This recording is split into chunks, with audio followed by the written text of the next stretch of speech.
Hello everybody, welcome.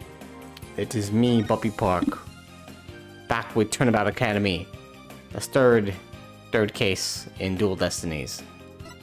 A lot of big revelations about to happen. Let's just get right into it. Last time, we did the trial and then investigation afterwards. Juniper's friends, they covered for her. They were like, yes, we will. We did it. We totally murdered Miss Court. And then, but then it turns out there's some turmoil, as one of them may have been giving bribes to certain teachers, which could have been Miss Court. I doubt it, but who knows.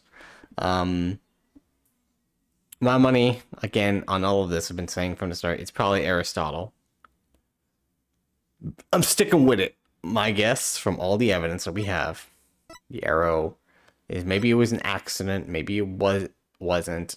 Maybe Aristotle was so into the whole and justified means that decided to be like, I'm gonna just do your mock trial. I'm gonna just do it, and then he was probably gonna be Juniper's defendant, but then we kind of came in and ruined that plan constantly.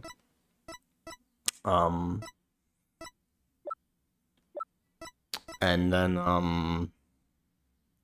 yeah, no, I assume he set up a bunch of stuff for the body to drop with those banners. One of them is burnt. Burnt remains of Gaviner's banner that was tossed in the incinerator, later found by Miriam. And then there's a school banner with the blood on it, so that's obviously was also used to carry the body. Now, I assume it copying the mock trial for the most part, how the body is presented, is maybe to lead us away from how the real murder was done via the pulley system that we saw in the courtyard. But I mean, we're gonna have to find out as we get into it. You able to sleep last night? Huh? Oh, sleep! Sure, I slept! For a grand total of 0 hours. That's not good. I mean, my sleep schedule isn't that great either, but hello, Clavier! Mr. Gavin. Guten Morgen, you two. You look like you're ready to put on a real show. But before you do, I have a good luck gift for you. Oh yeah, yes, the voice print analysis, yes. The voice print analysis came back, and the results couldn't be more clear. The voice in the mock trial video and the tape recording are one and the same. In other words, the recording's a fabrication. Aha!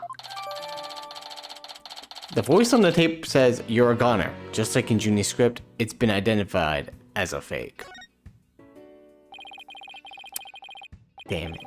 We were really on that Hugh O'Connor idea.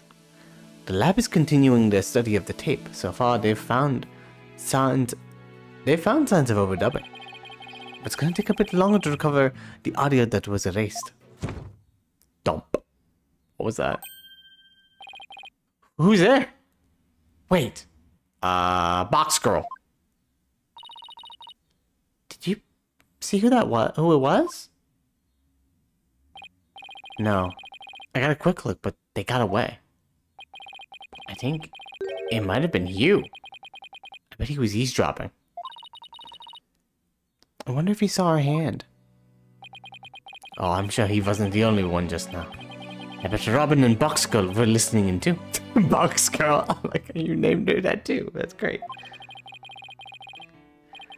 I will try to make sure they don't make a run for it. That is my final gift to you.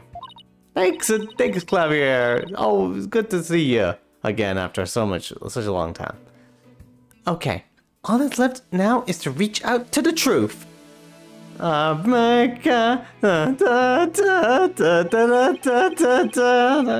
that's the name of a Persona 4 song. Time for my mini core to steel workout. I'm Apollo Justice, and I'm fine. Your turn. He said mini. I assumed that he wasn't yelling as loud, but I think he's just gonna yell once. That's why he said mini. I'm Medina Sykes, and I'm fine. Let's go. We're both fine. 10 a.m. Court is now in session. All rise. Hello. And will now reconvene for the trial of Juniper Woods. The Sykes Brigade is totally psyched. I mean, the defense is ready, Your Honor. The prosecution is ready as well. I mean, isn't that right, Professor Brockwell? Yes, well, moving right along, yesterday's adjournment was unexpected, yet necessary. I'll be running a tight ship here today, so no funny business from anybody. Understood, sir? Confessing of the murders. Only one did this. Your Baldness, Robin Newman and Hugh O'Connor have recanted their confessions. Of course. But later I shall grill them at leisure to find whether I can charge them with perjury. Let's not go that far. Well, this complicates matters. Still, one must not overlook the facts. Now, about the school camera photo that was submitted yesterday. A pity, but that evidence is no longer relevant to this case.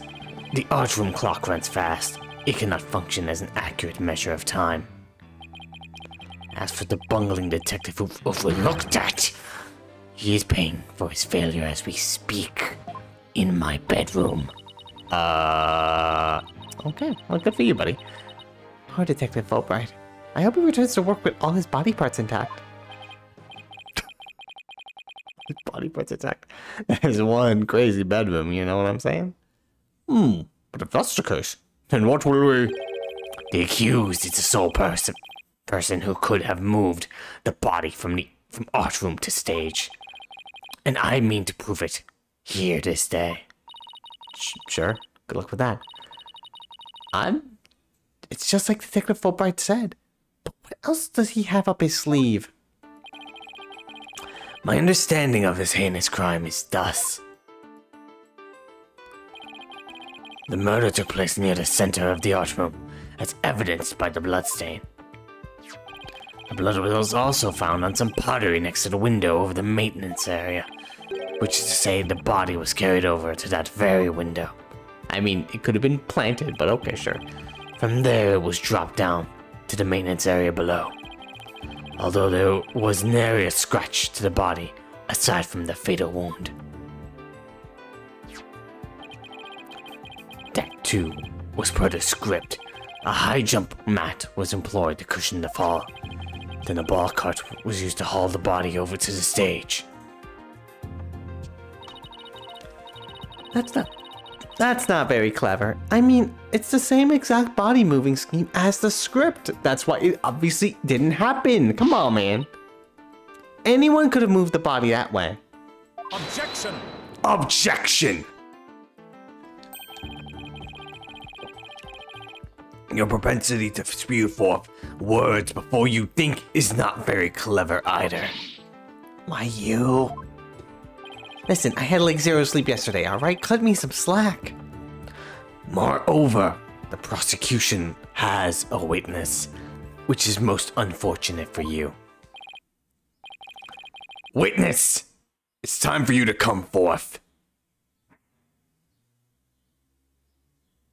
Hey, man, what up? Okay, hello, Hugh. Ready to tell us everything that happened? I don't think you did it, but Athena thinks so, I mean, who knows?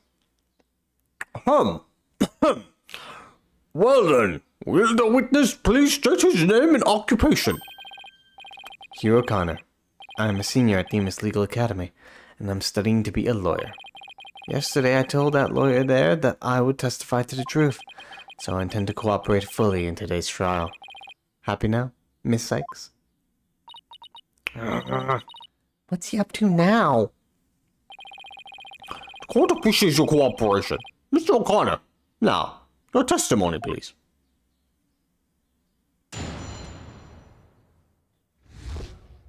Alright, what did you see for real? The lecture hall was packed before the mock trial, but the rest of the campus was empty. That's when I saw Juniper dragging a large mat from behind the stage.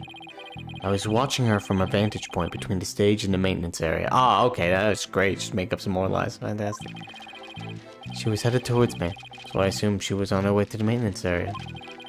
I didn't have time to stand around and see what she did after that. The real truth hurts so much, doesn't it, Miss Sykes?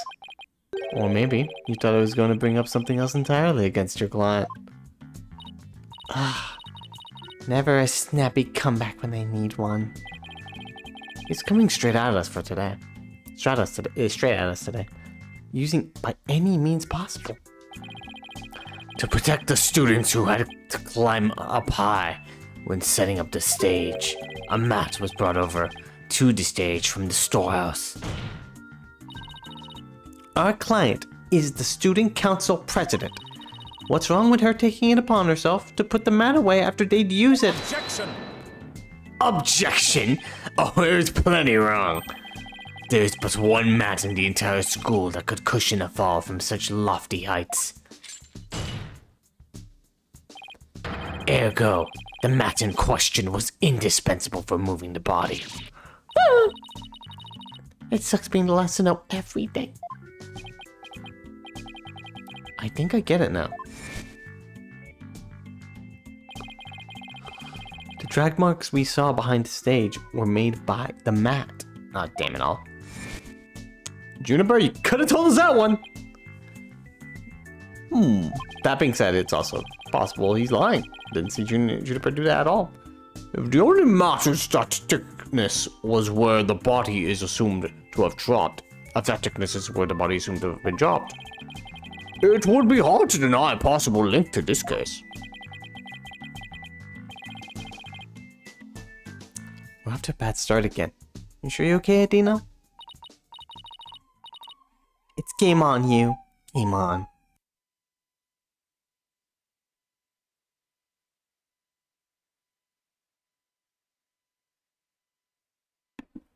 Sorry, some police car was running on by.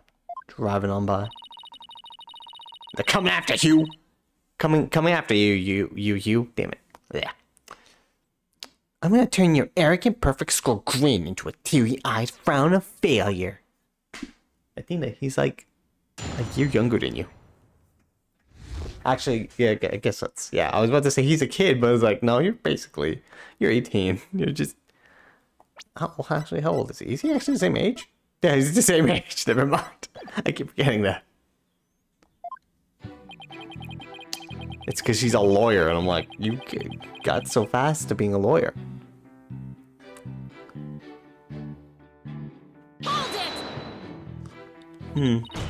Hold it, right there!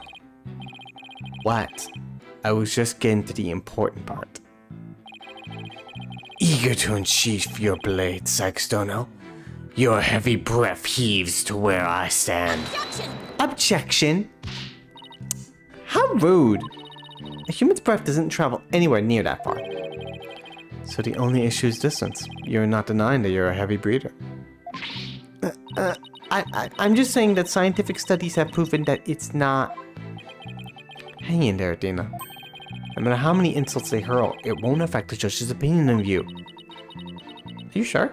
What about my own self-esteem? Huh. Let's get back to what happened before the mock trial. Right, yeah, let's get back to that.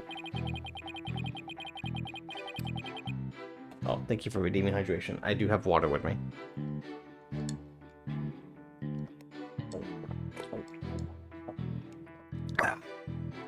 Hold it.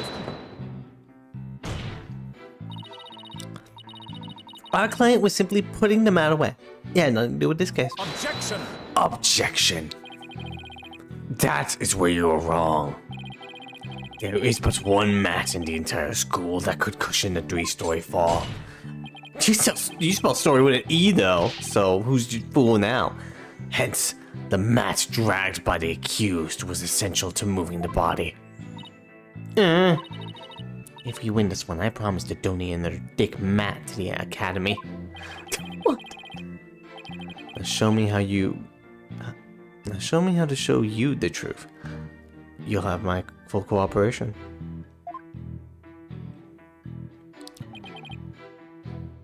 A vantage point. What exactly?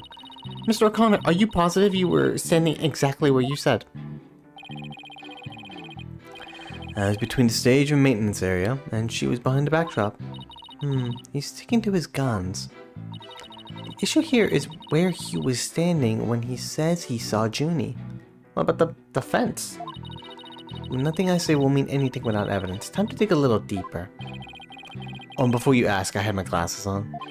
Therefore, I'm positive it was Juniper. That is not an issue.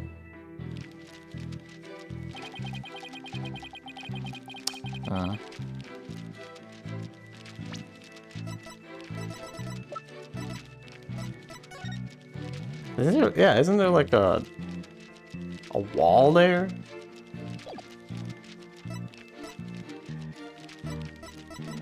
We could use that. That diagram definitely proves there's a wall there.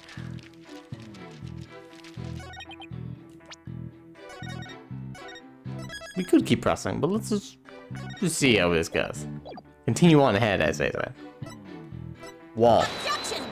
Yeah, wall. So, you saw the back of the stage from between the stage and the maintenance area. Well, let's take a look at the photo taken by Miss Scuttlebutt, shall we? This photo shows the students setting up the stage the day before the mock trial. Do you see the big construction screen to the right of the stage in the background here?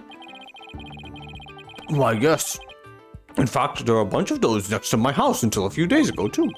It was so noisy behind there that I couldn't take a peek. Oh, how it piqued my interest. Right, exactly, Your Honor. That doesn't have anything to do with the case, but you cannot see past such screens. That is their purpose. Now let's see. How exactly is that screen positioned again? Aha! Since it was to the right of the stage, it should be right here. And from this vantage point, the witness claims to have seen our client behind the stage backdrop. Oh my! But the screen would have been completely in the way. That's right. Therefore, the witness couldn't have possibly seen our client from this point.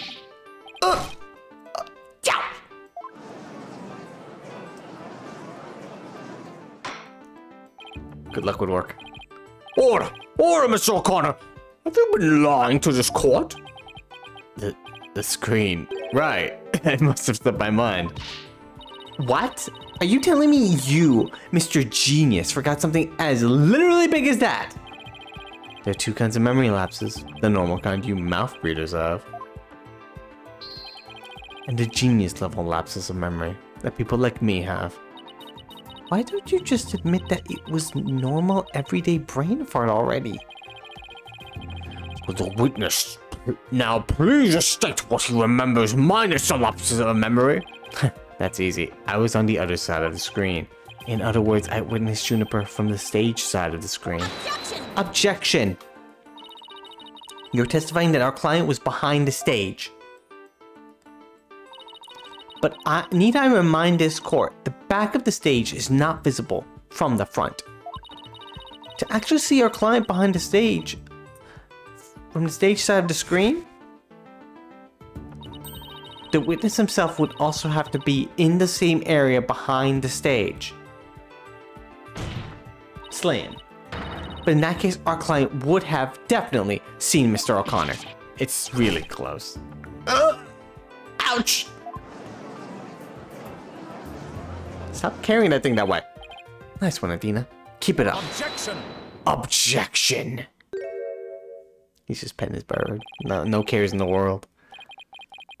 Alright, golden boy. Is this not your chance? Telling the truth will be like a weight lifted from your chest. The truth? What truth? The fact that Golden Boy here was where he initially stated. That is to say, he was between the maintenance area and the stage. Objection! But then the screen would have blocked his view of the... Objection! On the ground, yes, his view would have been blocked indeed. But consider how smoke always wants to rise up high. You were high up? Better he was high. Dina, look at the photo again. Do you think... Oh, a stepladder. Something on the other side of the screen. Something high enough to see the stage. No way. This crane right here. Oh, also the crane? That motherfucker was on a crane? I don't remember seeing a crane there on the day of the mock trial. Me neither, but it's probably safe to assume it was moved before you found the body. Hold it! That's far enough, Prosecutor Blackwell. Remember, you promised. Huh. I recall them making no such promises. It was you who came blubbering to me about keeping quiet in exchange for information. What's all this about a promise? Is this about whatever Blackwell is using against them? What's it got to do with going into the crane? Golden Boy did not go up in the crane, that crane for fun. He was working part-time as a crane operator within the school grounds. This is him! I was right! He's right there! How did I not notice him? You tell me these motherfuckers didn't notice? I'm gonna charge my controller. He was also earning money because he kept doing the bribes.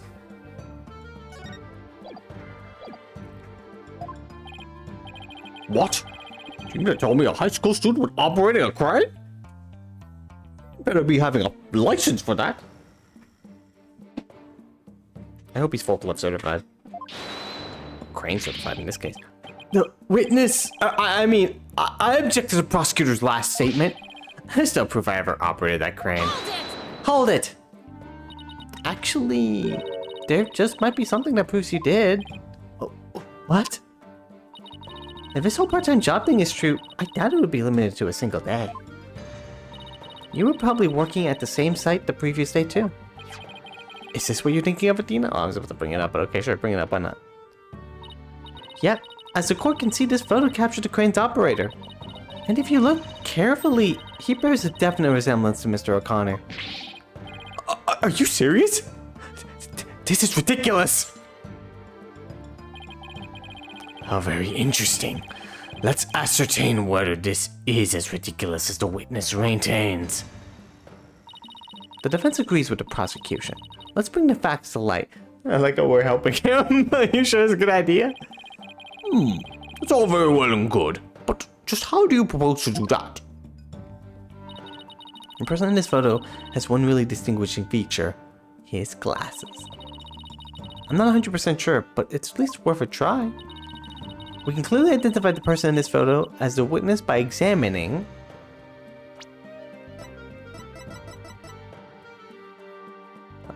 neck.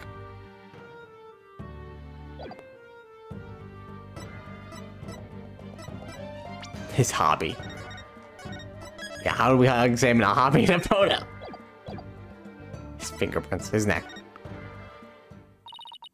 The figure in this photo is wearing a unique object around his neck.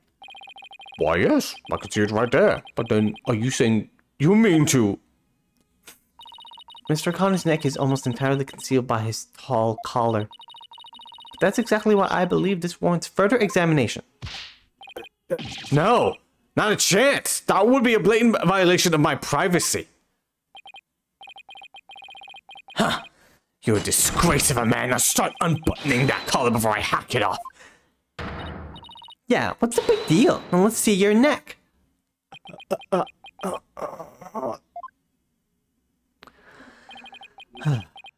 Guess I have no choice. Da, da, da. That's him. Huh. Oh my. Is this your friendship bracelets? So, where did you buy that neckband, if I might ask? Well, no, she doesn't have it on, though. Neither does she. I didn't buy it.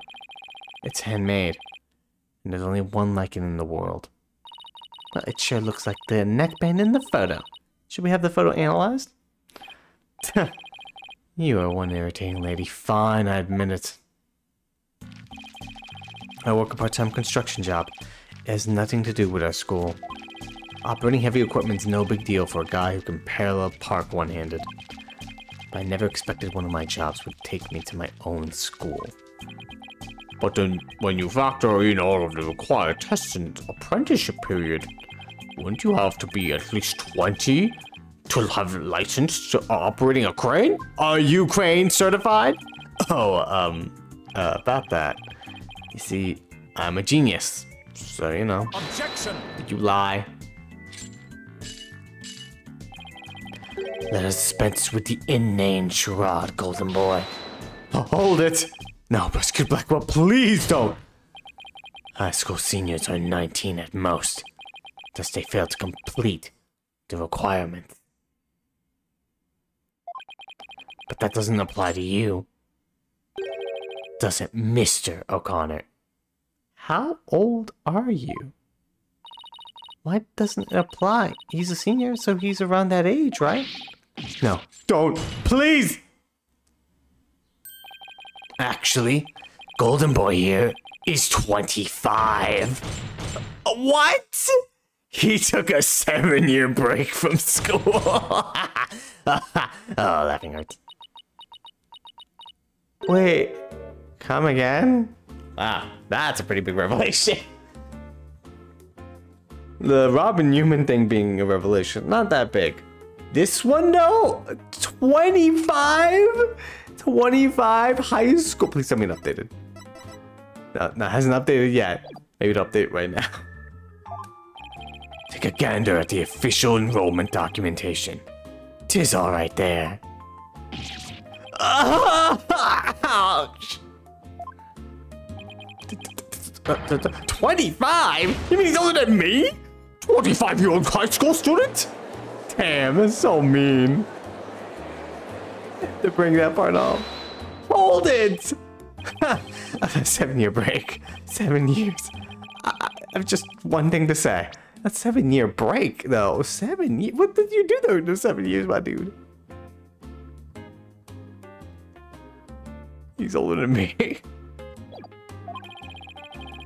There are two kinds of 7-year breaks. The ordinary kind you mouth breeders take. This is flip. And the genius kind people like me take. Objection! Objection! But a genius would quickly become a chore for a 7-year break. I think you have that backwards, Athena. No, that was a very weird phrase.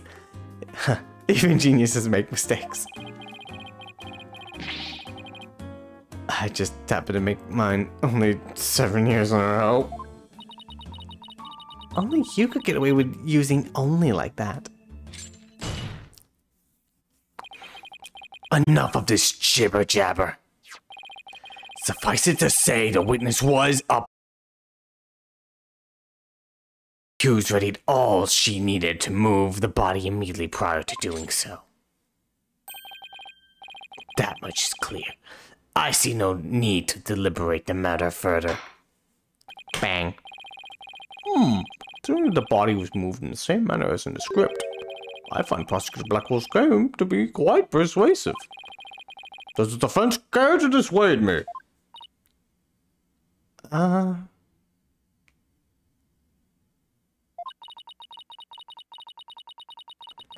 As long as the mat was used to move the body, Junie's going to be under suspicion. Athena, I just thought of something.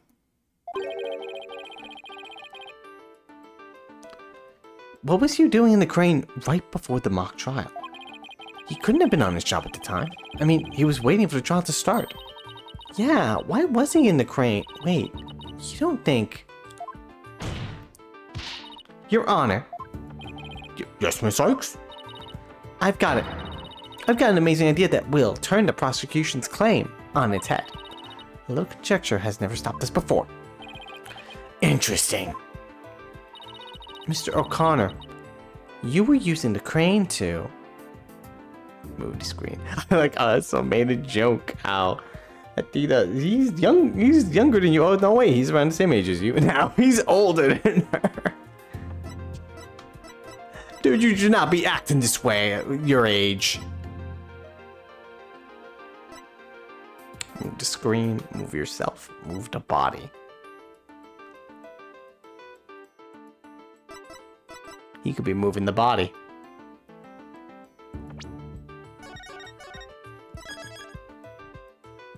I got 3 guesses. You were moving the body.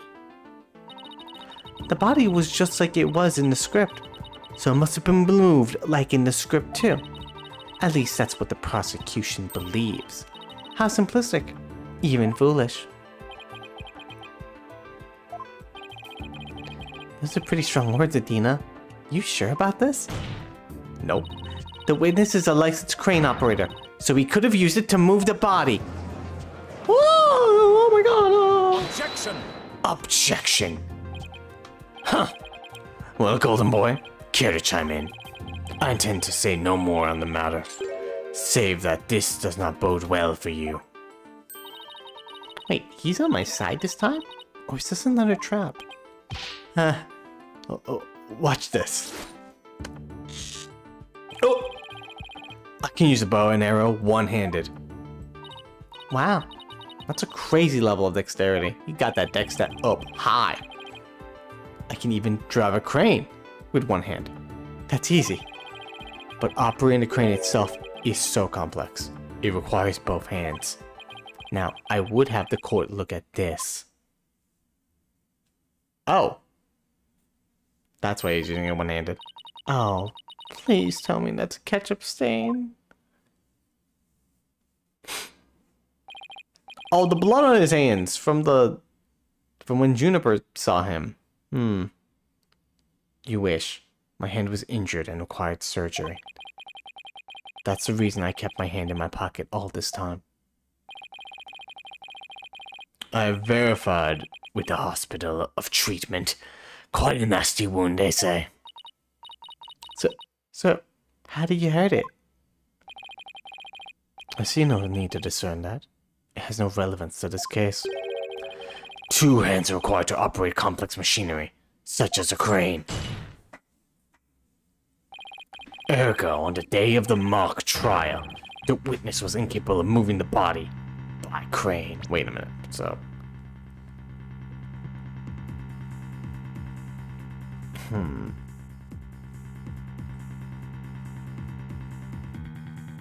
Operating the crane.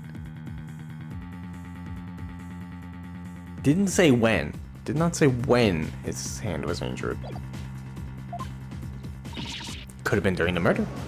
No, I'm the fool! That one went auto. I did not press anything. I plan on moving the crane the night before the mock trial, but then I got injured. And the night before the mock trial, you got injured. I wanted to keep my part-time job a secret. I had to do it just before the mock trial started. Here I thought it was a big break we'd been waiting for. Now that the defense's sophistry is laid bare, I would have the court recall my claim. The body was dropped out of a 3rd floor window to a mat near the maintenance area. The report cart was used to move it to the stage. See? I've been paying attention. Have you? Wow, good for you, buddy. Well done, your partners. You get a gold star. Now consider this. I love gold stars. The accused was sighted dragging that mat. Ergo, it was she who moved the body.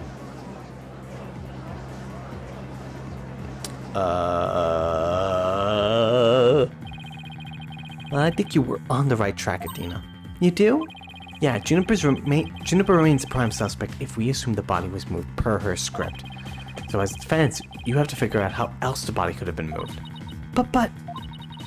Oh, was he telling me to think of another way besides the crane?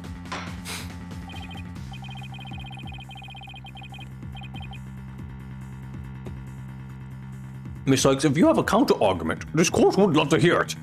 And if you do not, it's time for the verdict. Isn't that correct, your boldness? Objection! Objection. No, not yet. All I have to do is show that the body wasn't moved like it was in the script, right? Well, that would show that the mat had nothing to do with this case. There is a sword of great renown that cuts down sophistic lawyers. Its name is evidence. You don't scare me. Push the spine, Athena. You can do it. What's wrong with your face, Athena? It's a weird mix of terror and creepy grin. You look like fucking Aristotle means. Please stop that. It's scaring me. Just focus on how the body could have been moved without it being dropped.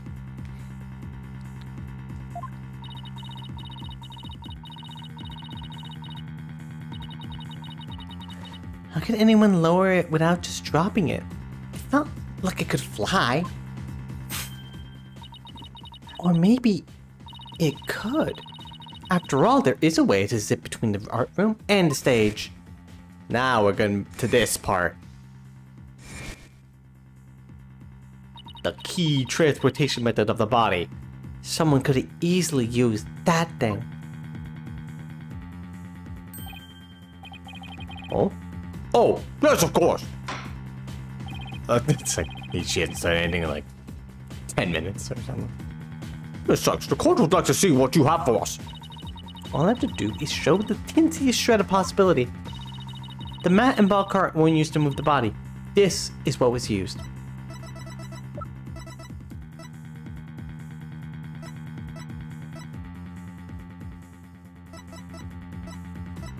The banner, probably.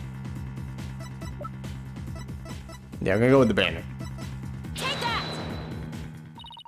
The key here is the thing that ties the art room and the stage together. Might I propose an idea?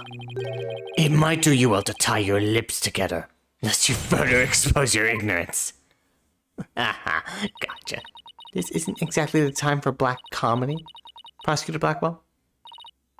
Anyway, the court will recall the wire on which the school banner was hung. That wire was strung between the art room and the stage, which allowed students to run or reel in the school banner from the art room. The body could have easily been lowered down to the stage via this wire. Point. Objection! Objection! Spare you me your armchair theories. This wasn't some kind of high wire act. Oh, wasn't it? The body surely would have fallen if there are no signs of blunt force trauma. Objection! Oh, you surprised me, Prosecutor Blackwell. You didn't actually think I failed to account for that. I'm sure that's exactly what he thought. When we investigated the stage yesterday, the bottom part of the school banner had been tied into a pouch-like shape. And pouches are used for carrying things. What do you think this one could have carried? Well, go on. Please explain. The body was bundled into a pouch-like section of the banner and sent down the wire. Whee! Whoop! Unless I'm glad I ended those sound effects. They very add to this case, don't they? The body would have been down on the stat stage in a flash, and there'd be no need for a mat.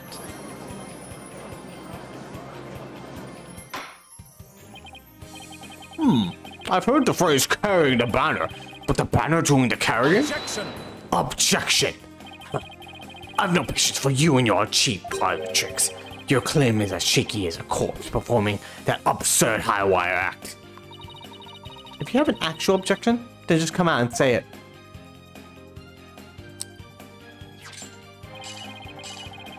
Oh, it's gonna be planted. But now I have a new theory. That maybe, just maybe, if Hugh's the only one, the three students are the only ones that could have been moving around while no one was looking, then Hugh was being blackmailed by Aristotle means, and he committed the murder. But then he called in Hugh and was like, Hugh, you're helping me with his body. This fucking, I got all that shit on you. You're gonna help me. And so then Hugh moved the body with the crane as much as he could. He does, although he does say that he injured his hand. Although it could be fake. Oh wait, no, he said the doctor had a surgery on him. I don't know. Something like that. He's there for some reason. Alright. I trust you recall the bloodstains left on the art room pottery. That being said, Aristotle means definitely murdered the lady. If the wire had been used to move the body, it would have been via the window above the quad, the one with the winch. Have the bloodstained pottery was next to the window above the maintenance area. Ergo, the wire and the banner had not all to do with this case. Oh. The bloodstained pottery. I remember that. This doesn't look good. We'll be back to the mad theory if you don't do something. Well, Mr. X, I hope you have something better than this time than a circus act. If my wire theory is true, then that blood on the pottery must not have been... It's not blood at all, it's just paint. At first we thought it was red glaze, but it turned out to be blood. But what if we go back to the time when it was just red glaze by all accounts? Objection! Objection, but the police have clearly identified it as blood. You can't change fact to fiction, Miss Sykes. Let alone travel back in time. No! Whoops. Now then, Miss Sykes, please share your thoughts on what this blood really is. Okay, my bad. Forgot about that. It's not really the victim's blood. Maybe it's not the victim's blood. Did the police check to see from whom the blood on the pottery came from? Shame on you, Sykes Dono. Have a little more respect for the constabulary. Constabulary. Hey, yo, what's up, man? Oh, right, you better tell me! You better tell me that blood is her blood, or I'll swear you're going back in the bedroom. Looks like they didn't check it. Aw, don't let it get you down, Prosecutor Blackwell. Everyone makes mistakes. Indeed, everyone has those days. Don't you dare quote that song at me. Spare me your cheek. We will not either way till the tests are run. True, but in the meantime, I'm going to press my claim as far as I can. Your baldness, I demand that the blood on the pottery be analyzed this instant. Of course, it shouldn't take long to get the results back. Alright, let's just wait here, I guess. Twiddling our thumbs. He just comes back and like, whoops, my bad, we didn't do that. Like, really? Come on, man. Oh my, that was quick. Ugh. Modern science. Where history if it turns out to be the victim's blood. Please, please let it be someone else's.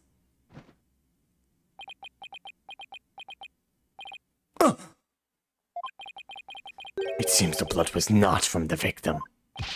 What? Furthermore, comparison with other parties involved with this case reveals... Don't be Juniper's blood. Don't be Juniper's blood. That the blood belongs to one Hugh O'Connor. Oh, not good. Score!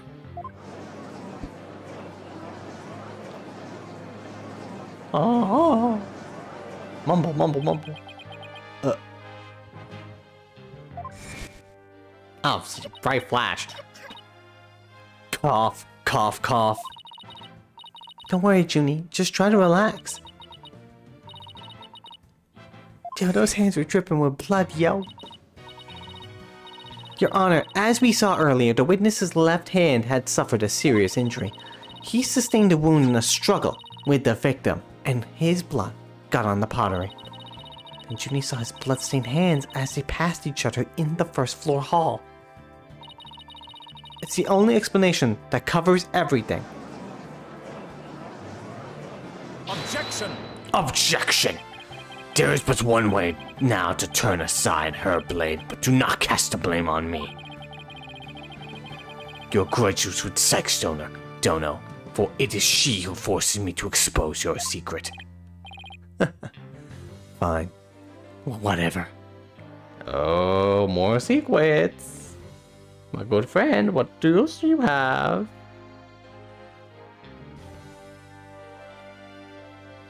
Oh, just pull up the stream.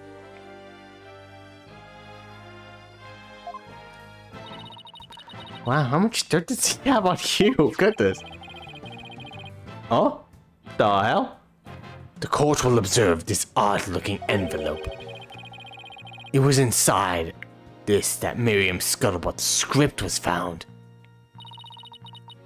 Miss Scuttlebutt?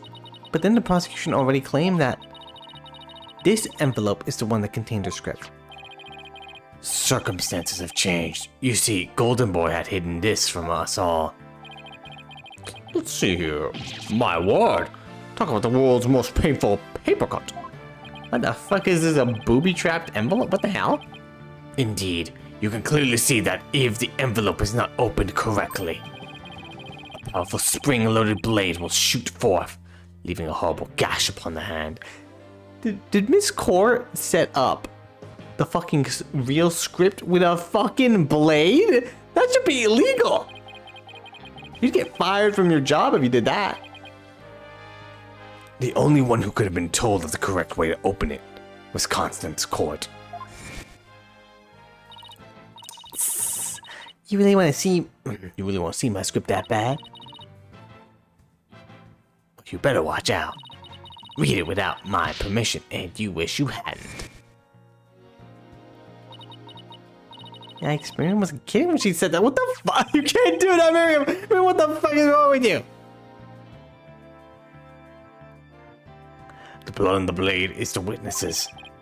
A genius here tried to sneak a peek at the wrong script and paid for his foolishness.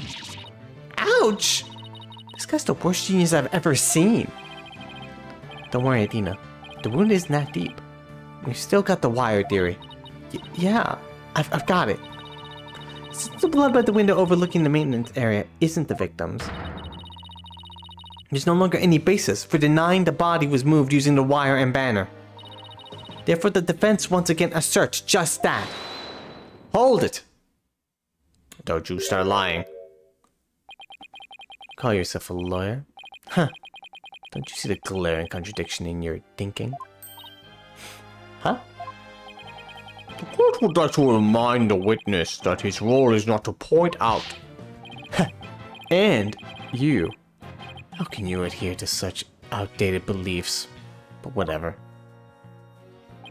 It seems you've forgotten two statues that were on stage directly below the wire. A body sent sliding down that wire would have crashed into them. Could you explain that away? Yeah, they both did. They did crash onto them. Well, I believe he's right. These statues and the wire are extremely close together. So the body would have collided with the statues? What if they did collide? Wait, that's it! This one's so obvious, it's probably not gonna tell me to bring up the photo. Speaking of those statues, we still don't know how they were broken. But if we assume that the body crashed into them, that would also explain the loud sound we heard while we were in the waiting room. Oh, now that you mention it. You and Mr. Wright went out to the stage after you heard that sound, correct? Objection! Objection! Interesting. How very interesting. But may I just ask one question? When was it you heard that sound? It was a little after the mock trial had started. Mr. Wright and I were practically bored to tears there in the waiting room when... Ah! Oh, don't tell me you just have no alibi. Precisely, if that sound you heard did happen while the body was being moved, that would place it during the mock trial. Oof! Which means the body wouldn't have been there before the mock trial started.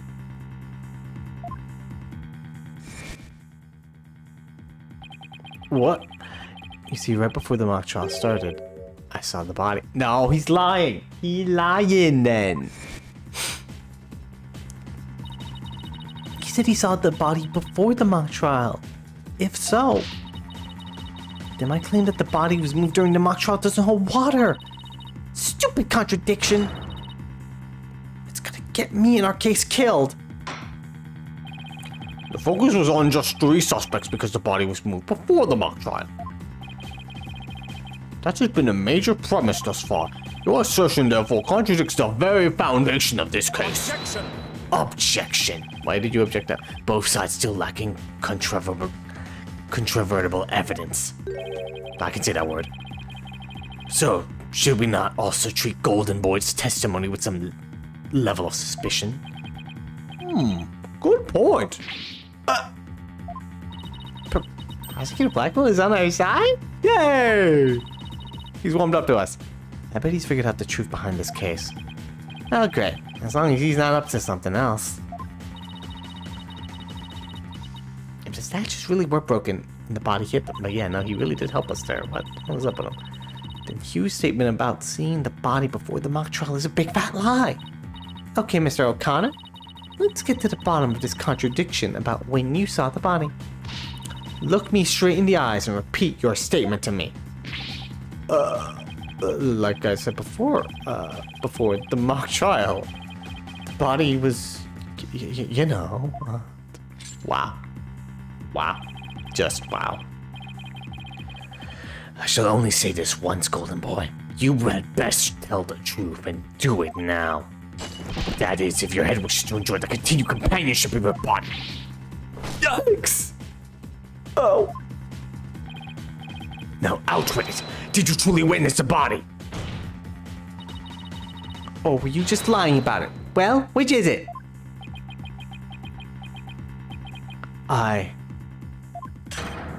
You what? You what? So, I never saw the body. Sinking swim. Just missed it, huh? Damn. Are you sure about that? Lie to this court again and I'll charge you with perjury. How many times have people lied in this court and not been charged with perjury? There was no body on that stage. I've been lying about that the whole time. I'm sorry. Wow. Yes, we've exposed Hugh's big lie for what it is. But why would he lie about this to begin with? Order! The base premise the body was moved before the mock trial has been overturned. I imagine this has an impact on both the defense and prosecution's cases. Well, first, I'd like to thank the prosecutor. This brings us one step closer to the truth. Now, at least we know the body was moved using the wire and school banner. Indeed. That much I shall concede, Sextono. The body was moved as you stated, and in the midst of the mock trial. So both sides are satisfied then. If the body was moved before the mock trial, we have our 3 suspects. But if the move took place in the midst of the mock trial, it's an entirely different story. Right. All 3 suspects were in the mock trial. That gives them solid alibis. Objection! Objection! Huh. How simplistic. Did you forget about the student in charge of the audio? Amidst the mock trial, she was the one soul who could leave and re-enter the lecture hall. What's this? No, I actually did forget about that because we didn't really go over it. What's this? Who's this person in charge of the audio? Oh no, how could I forget? It was... Hey, what's the big deal here? Why is your knee so large in this shot? Juniper was also in charge of the audio. And she wasn't in the trial, she was in the audio control room dealing with the music. Indeed, the one who could enter the art room amidst the mock trial to move the body was none other than the accused, Juniper Woods, for she was in charge of the audio.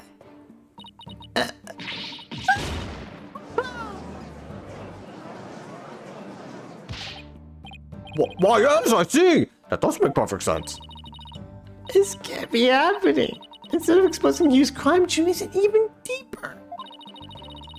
No matter how you slice it, we're cooked. These guys are cooked. And here I thought Prosecutor Blackwell was on our side. At least on this issue. The Twisted Samurai strikes again. twisted. More like dirty rotten.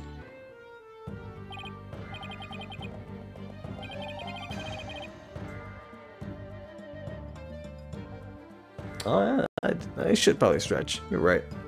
Baldus, it's time to put an end to this farce. Good. Okay, yeah, so I took a little break. I got some, a snack. I cut up a kiwi that I had in my fridge. Kiwis are kind of small, so maybe I'll cut up the other one. I have one more left. Oh well. Yeah, baldness. Let's put an end to this farce. The prosecution has presented quite a convincing case. The defense has one last chance to voice any remaining objections. Well, Miss Sykes. Apollo, what are we gonna do? I've got nothing left. Nothing. Nada. Niente. I don't even know what the last one is. I've been trying to think of something, but I'm drawing a big blank too. Poor Junie. Unless we figure out something, she'll be... Objection? Objection, well, I object to... Hold it! How many people are gonna keep holding it? Huh? You?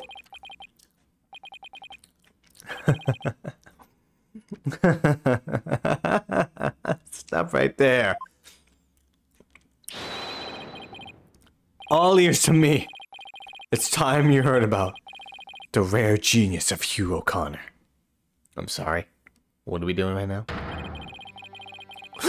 Listen, and you will hear the secret behind my perfect crime. What is he doing? This is a breakdown? Perfect? Crime? Well, now I know it's Aristotle. He probably told him, take the fall or some shit. What the fuck? I want a kiwi. Maybe you could go to the store and get one. So I would give you the other one, but I'd have to shove it through my phone for you to, or my mic. That's all over it. Wait. This is some serious deja vu. Didn't we just go through this something like this yesterday? He's like, he is saying he did the crime again. Yes, yes, we did. This had better not be another one of his enraging traps. The murder, the moving the body, the cover-up. It all sprung from my brilliant mind. Oh yeah, no, it's totally Aristotle. Well, go ahead, arrest me. The real killer is right before you. Order! Order, I say! Mr. O'Connor, we just did this already! You already confessed yesterday, then earlier today, recanted your confession! What is this fucking merry-go-round bullshit? As if you mouth breathers could comprehend my genius. The ends justified the means. Now bow down and kneel. Kneel before my great maddening intellect. Stop doing that. Screw me out. Objection. Enough. The only maddening is the ignominy of you bear for all to see. For it is impossible for you to have been the perpetrator behind this crime. Because it took place during the mock trial. There is no perfect crime, only a perfect alibi. For you were at the mock trial. Excuse me. It is silly, I must remind you of this, but you were a participant the entire time. There shall be no mercy if you persist in hindering this trial with your silly little act. Glasses shine. Hugh doesn't seem the least bit shaken by Blackwell's threat. He's like, I got nothing to lose anymore. Fuck it.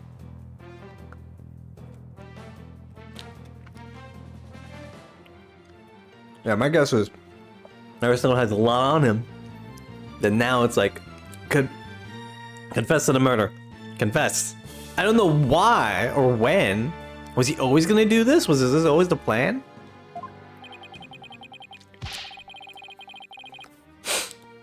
Listen, Mr. Prosecutor, calling that a perfect alibi is beyond contempt.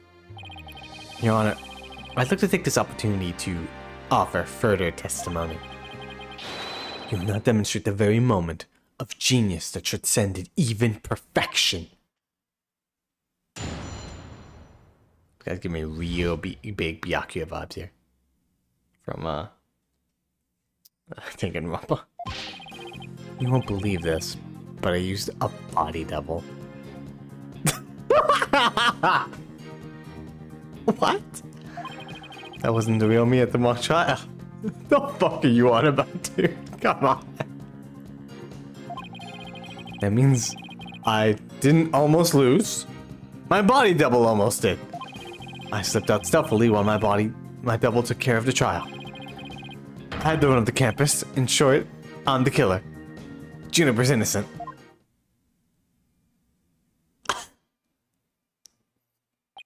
That's a bunch of bullshit. First of all, please don't speak up, audience. Second of all, I have a question I was hoping the defense and prosecution might help answer. Is it just me, or does this witness testimony make no sense? I love you so much. Of course you do, man. He got glasses on and he continues to do that sick pose. He is pretty funny though. Good lord. Oh. No, it's not just you, Your Honor. All I got from listening to that was a headache. Yeah, that was just plain weird. Especially the whole thing about a body double. God. Well, I'm relieved it's not just me. And the prosecution? Your baldness. Summon an ambulance this instant. The witnesses start raving mad.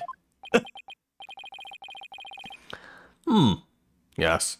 I think that would be for the best. Get the fuck out of here. No, let's pretend that never happened and move on with my verdict. What's my verdict? Wait, maybe I can pick it apart. Maybe something in there I need to... Hold it. Hold it.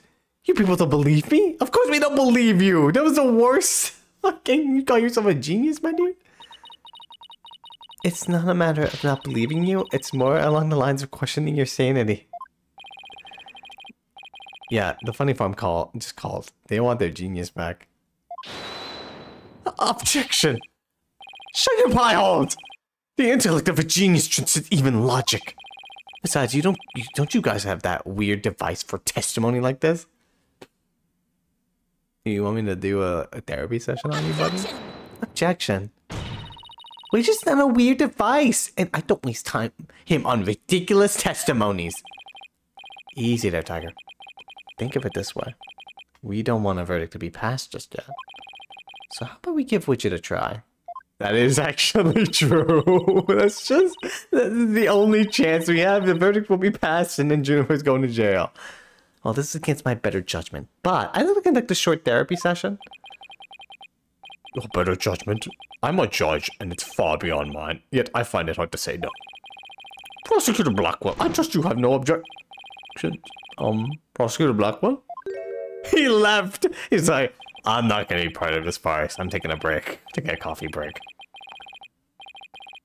The prosecutor said, rubbish. We'll be out on a stroll. The left for Detective Fulbright. Him and Detective Fulbright going on a date. That's nice. Introduced him to BuppyStreams. Oh my gosh. I'll be like, hello, people from Snowstream. We're here doing a short therapy session on a young lad who is at the ripe old age of 25.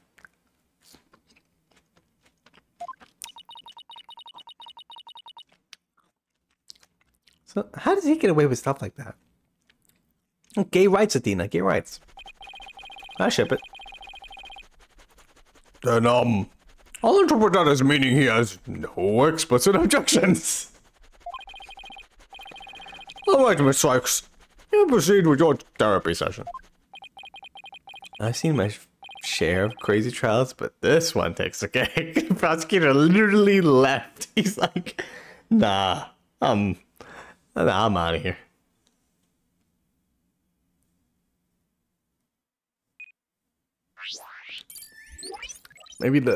Maybe his Hawk Taka will convey him the knowledge when he gets back. Alright, what we got?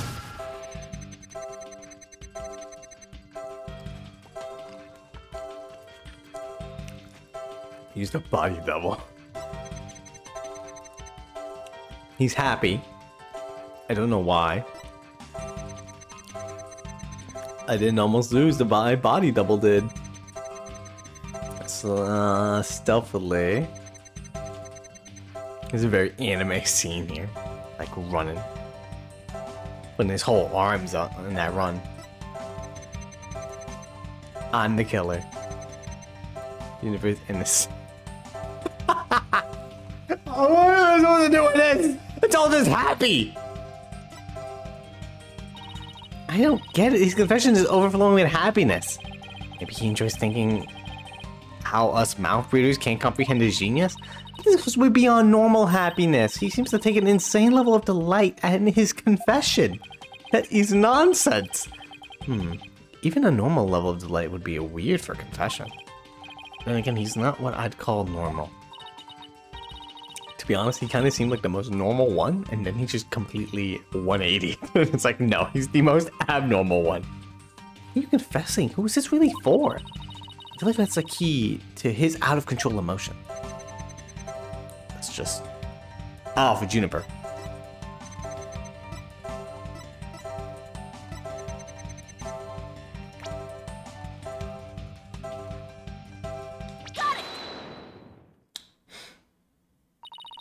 Mr. O'Connor, yesterday you said that you didn't really care about Miss Woods anymore. I already told Juniper, so I might as well tell you I don't really care about her anymore. What? Why? Yeah, well, Juniper's reported my secrets to Professor Court. His secret? Oh, the bribe. She wanted nothing to do with me because I had disappointed her. That's why I don't care about her anymore. I was never trying to protect her.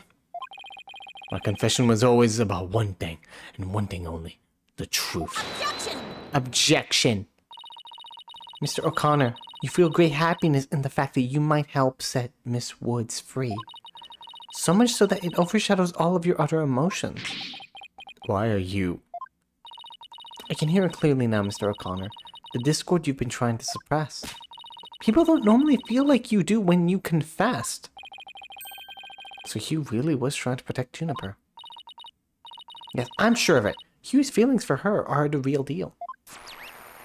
Well, I want that by 10% at least, goodness. But that means his confession is... finally figured out the obvious, have we?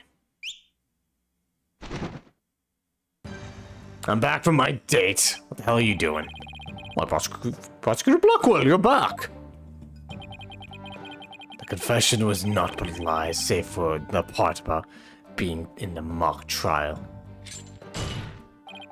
Can we all agree now that the killer is the one in charge of the audio, i.e. the accused? No, no. Gah!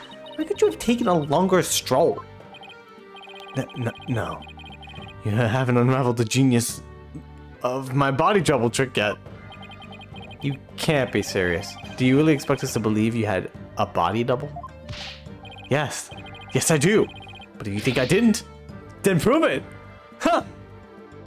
Do we have to prove that, Judge? Either we quit here and Juniper is found guilty, or we play along with Hugh's delusion. Those options are terrible. Let's go with the least worst choice. But first, let me update his testimony.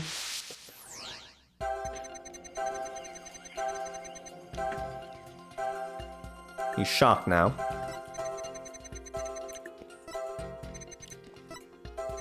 I'm just go back to... He's shocked about how... This... Yeah, this all even... What's going on here? Mr. O'Connor, this emotion is inconsistent with your testimony. Huh, you don't know what you're talking about. I take joy in my intellect, feel anger toward your superficiality, suffer sadness at the world's ephemerality, and wonder at the universe's mysteries. Duh, I should put my dictionary in court. Wait, let me try that one again. Huh. I also suffer sadness at the futility of your efforts, but if you must... Huh? Didn't you want me to do this? I'm gonna go to the happy one then. Got it. Oh no, okay, so this has nothing to do with anything, alright. Should've probably gone with my gut and just kept going into the other statements. Let's look at all of them. Did I break it? He doesn't feel anything towards this. Lack of emotion.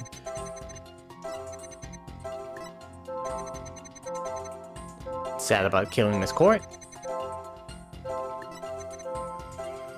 Yeah, let's talk about this. You know, you talked about how happy you were about this entire thing, but...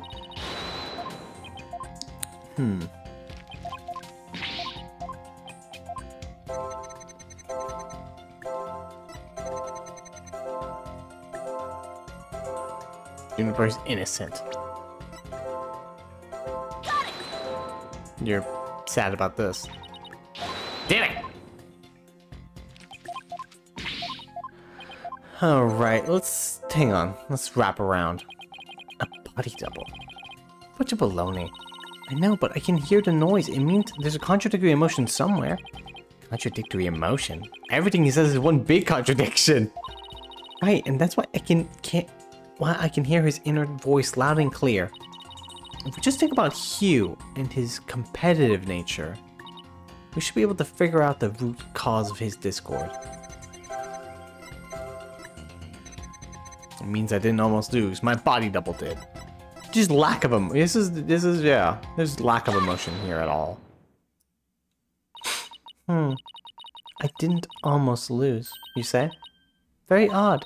You exhibited happiness the entire time except during this statement. You don't know when to give up. Wait. No, think about it. No, don't. Stop making stuff up. When I left the lecture hall, it was during Professor Mean's pre-trial speech. That's when I moved the body. I then slipped back in, just before the verdict. So you're saying you were there the moment your body double was about to lose? Yes, I was. Naturally, I wasn't happy when I saw that.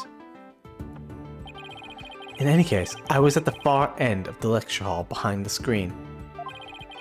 I figured no one would see me if I came and went through the doors there. Objection! Objection! Sykes-Stoner, how much longer will you indulge him in this charade? Well, it's true that none of the audience might see him go through either of those doors. The faculty seats on the balconies are a different story and have a splendid view. Huh. I thought you could do better than that. The lawyer's bench is on the right side when facing the front hall. I used the door on the right side near the lawyer's bench. That means any movements were only visible to someone in the left balcony seat. But that seat was empty at the time, which is only natural. Excuse me? Is that, hang on. Nah, I assume by court, right?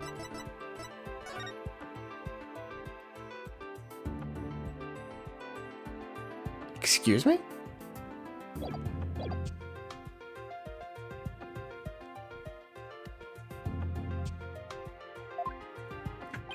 After all, it belonged to Professor Court, and as we all know, she was already dead by then. That can't be right. Now we're onto something. An empty balcony seat on the left side contradicts with this piece of evidence. That means... Take that! I have no idea where this contradiction is going. Oh, I do. We're finally getting to it. So much I'm drinking this water. Thank you for the channel point thing.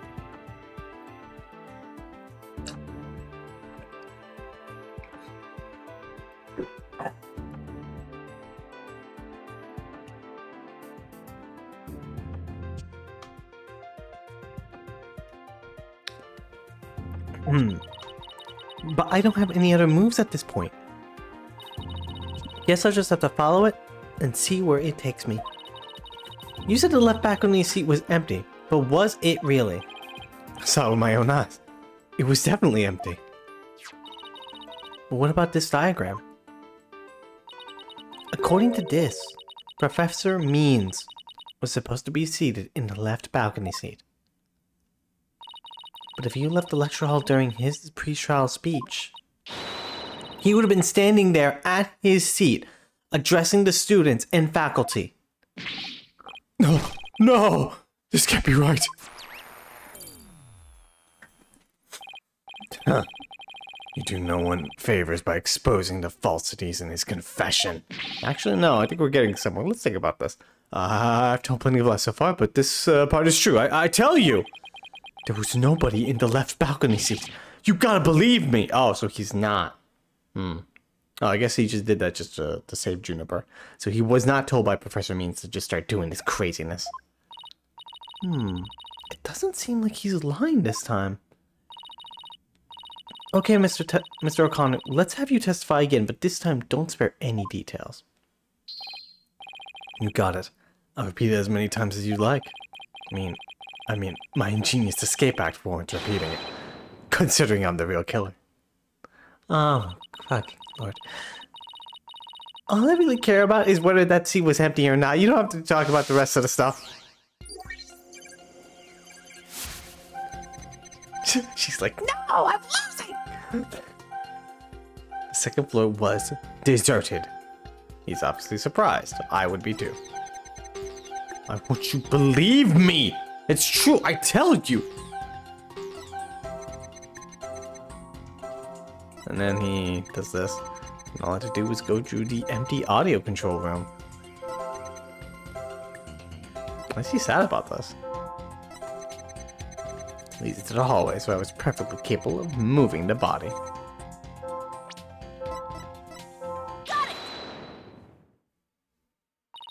I detected powerful sadness and fear right after you said this part. As if you said something you shouldn't have. What's wrong with you? You shouldn't reveal a person's inner feelings for all to see. I thought that's what you wanted me to do. Why are you saying so many contradictions? Mr. O'Connor, it's you who is revealing your inner emotions by the way you speak. Also, I have a good idea about why you're feeling sad. You're a horrible person. Can't you just leave me be? You said that you went through the empty audio control room, but that's not true, is it? There was someone who returned from there once Professor Means finished his speech. And that someone who was in the audio control room was... Miss Jennifer Woods. I know you realized there was a problem with your statement as you were saying it. That's why you felt so uneasy. If the audio control room really was empty, that would mean Miss Woods was roaming around the campus. Mr. O'Connor, if you really want to protect Miss Woods, just tell the truth. If you believe in her, revealing the truth is the same as protecting her. Juniper's innocent. That's the truth. But in this dark age of law, the truth can be easily twisted to serve anyone's needs. When the end justifies the means, your only choice is to fight back with lies. Even if they're terrible ones. Hugh's heart won't hold out under this battle between truth and lies. If there's something I can do to make him recant his false testimony. I fear nothing now that I've lost everything. Go ahead, Prosecutor Blackwell. Cut me down if you wish. Huh. I thought you'd never ask. With you gone, we may swiftly proceed to a verdict. Yeah! There we go. Not again! You guys are always surprised about this. He broke out of his shackles again! I don't want to be a poor counting down at the detention center.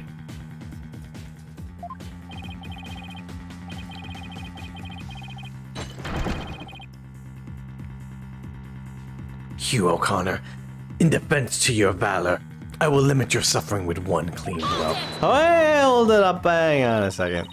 You just wait a moment before you cut him down. Silence! Silence! Do not come between me and a samurai! Oh my god! I never learned about this in law school. Careful, prosecutor. Remember that shocking experience you had last time?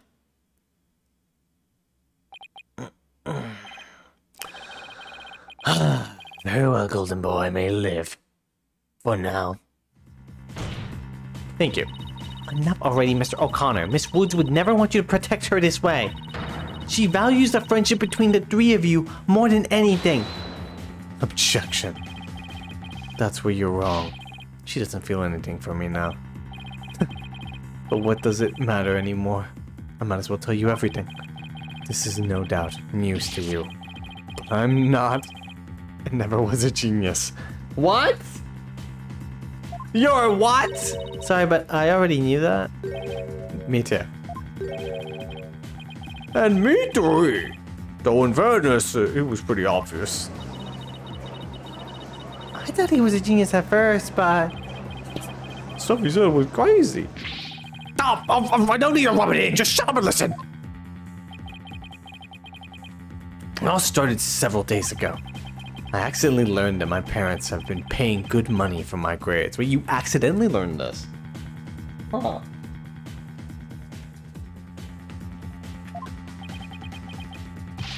But that's bribery. That's illegal. You can't do that. So the bribery was Hugh's idea? Well, my perfect scores were the product of cold, hard cash, not genius. Even worse, when I confronted my parents about it over the phone, Juniper overheard me. Oh my, what a terrible misunderstanding. It was pretty terrible.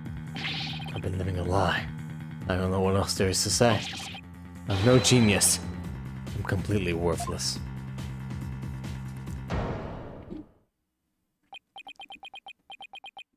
A perfect zero.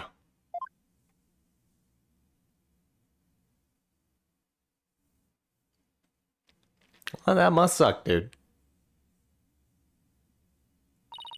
Hugh. Even so, I still wanted to make it up for Juniper, for disappointing her like that. That's why I wanted to clear her name by pinning the blame on me. I mean, she probably hates me now, so it'd be a relief for her to see me locked away. If you were trying to help her, then why did you testify against her? You were the ones who told me to tell the truth yesterday. So I thought if I did, it would help her. What? He wasn't trying to provoke us? Dude, what do you think the truth is? What truth are we on anymore? Looks like we seriously misunderstood him. In more ways than one. Maybe we should have just told him, hey, maybe you should just lie. At the detention center yesterday, Junie was in tears when she opened up to me. But the truth is, the friendship between the three of them is still rock solid. If there was something that could help me prove that to Hugh... Huh, we even have proof of our friendship. I don't see it on her, but...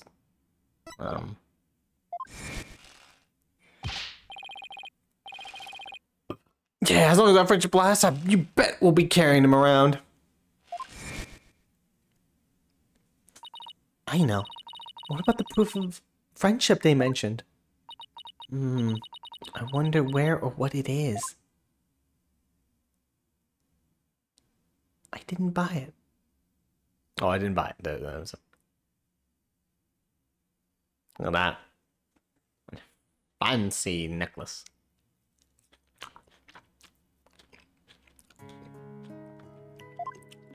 Do they have it? They don't have necklaces, but they probably have something else. Maybe it's... No, that's definitely it. That band around his neck. Mr. O'Connor, that band around your neck. That's your proof of friendship, isn't it? Proof of friendship? Is there anything like a proof of purchase barcode? Yep. Now, Your Honor, please, we're having a moment here. In court, evidence is everything. That's why the three friends created friendship bands.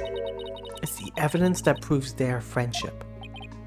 Oh, very interesting. And chic. If they have doubts about their friendship, they can look to the proof they have on hand. That's why Mr. O'Connor's hand always goes to his neck when he is pressured. It proves he still has feelings of friendship towards the other two. It doesn't matter if I wear it. Those two. Objection!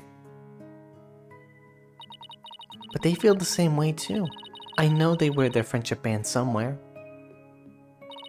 Junie and Robin must both feel the same as Hugh. I just know it. Everything Hugh has said leads me to believe that. In fact, he may have also just told me that the others wear their proof of friendship. You are wearing them now. It's so mean. They're hard to spot, but they're easy to touch. All we have to do is think back to their testimonies. Ready? Ah, it's on their armband. Miss Newman holds her arm when pressured. And Miss Woods holds her wrist. I know Miss Woods very well. She would never abandon her friendship with you over something like this. And taking the blame for her will only succeed in making her terribly sad.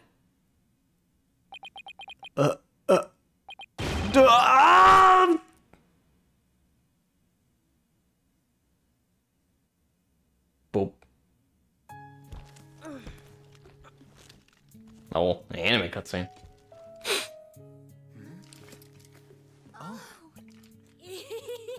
Robin, They were baking. those bands of friendship that you made, just for the three of us. You may have forgotten about them, but not me. That's how he sounds like, damn.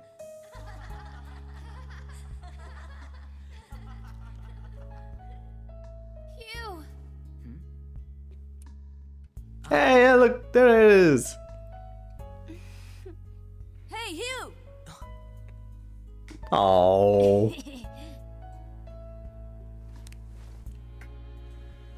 And to think, I should have known better than to doubt my best friends. Cutting them onions. He just screams into the sky.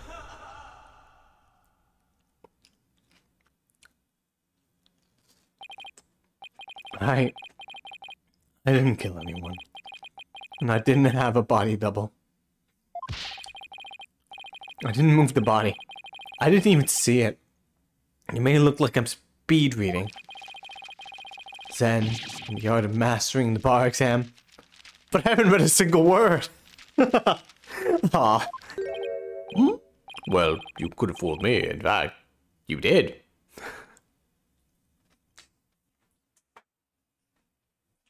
This VA is very jarring. Whenever I hear their VAs, it's like, oh god, there's actual voice acting in this game. What the hell?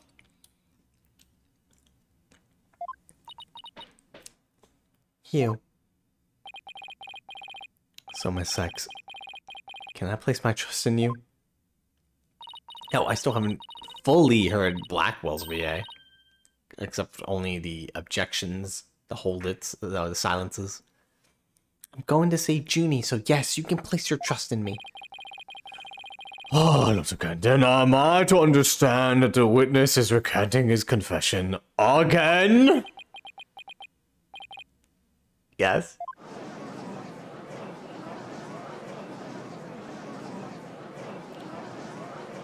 Oh my god. I'm most warned about trial. I much prefer the turnabout variety myself. Now we are back to the fact there was but one suspect who lacked an alibi, which is in the end the truth you've been seeking this entire time. So we're back to square one now. Now I'm exhausted and depressed. Wait, we're not back to square one. Let's fucking bring it home. It probably doesn't matter at this point, but I might as well update the mood matrix.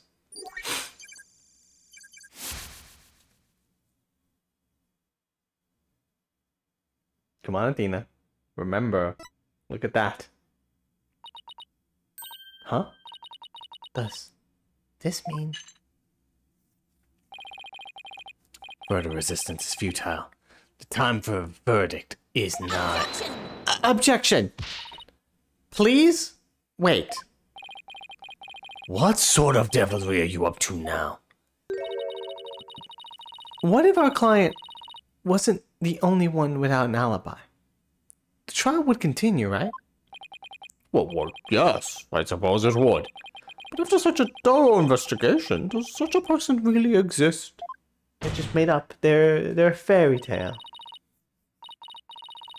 Yes, we've found someone. It may have seemed like a major roundabout. But Mr. O'Connor's testimony has cracked this case. There's no more noise. Hugh is telling the truth now. During the mock trial, the balcony seat opposite him really was empty, which now means there is one person unaccounted for. Noise level 0. Bye-bye. Besides Junie, the only other person without an alibi during the mock trial is... Yeah, I want to try something. Hang on.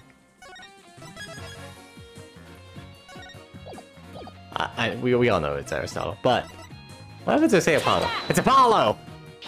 This person right here is the only other one without an alibi during the mock trial. What? Quite shocking, isn't it, Your Honor? Yes, shockingly out of the realm of possibility. Damn it, I was hoping Apollo would react on this. It would have been funny. I just based my decision on that. Alright. I'm taking that one. I just wanted to do a funny.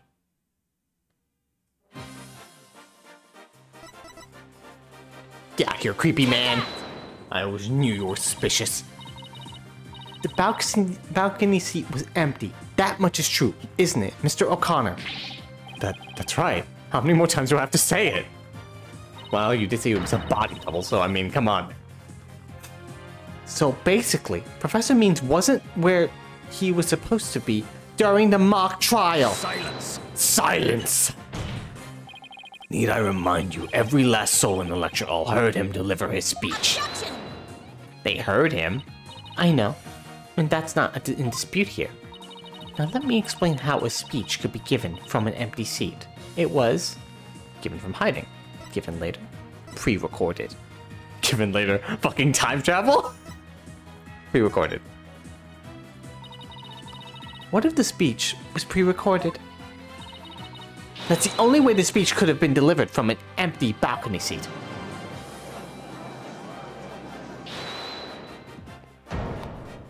Objection? Objection! Wait, are you accusing Professor Means? That's insane! I mean, he's the one who gave me the tape recorder.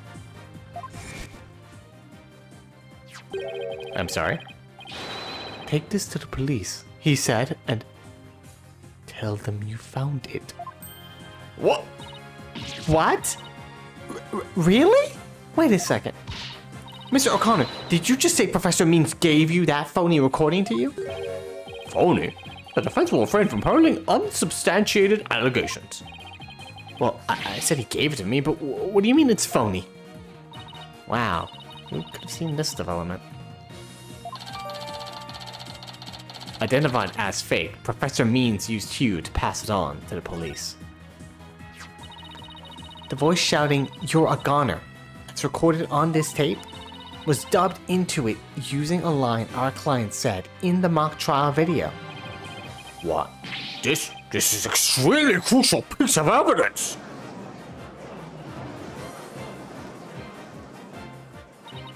Professor Means gave Hugh the phony tape. If that's really true, then Professor Means has guilt written all over him. Your Honor, the defense moves to call Professor Aristotle Means to the stand. Silence! Silence! Huh. The seat was never empty. It was but an oversight by our dullard of a witness. An inmate who was formerly a surgeon once told me something. He said it's often all too easy to overlook critical symptoms. Well, we're not going to overlook this oversight. If the speech was pre-recorded, the basis for suspecting our client would be shattered. Let's check with Professor Means to see whether this empty seat was a witness oversight. A verdict without first looking into that will be inconceivable. That's enough, all of you. Now, here's my opinion on the matter. While a surgeon overlooking critical symptoms is a problem, a witness's oversight too must not be overlooked. Thus, as to the matter of whether Professor Means was or was not in his faculty seat, I believe we must ask the professor himself. I agree. Professor Means should be here in the gallery today. Do as you please. Let's fucking go!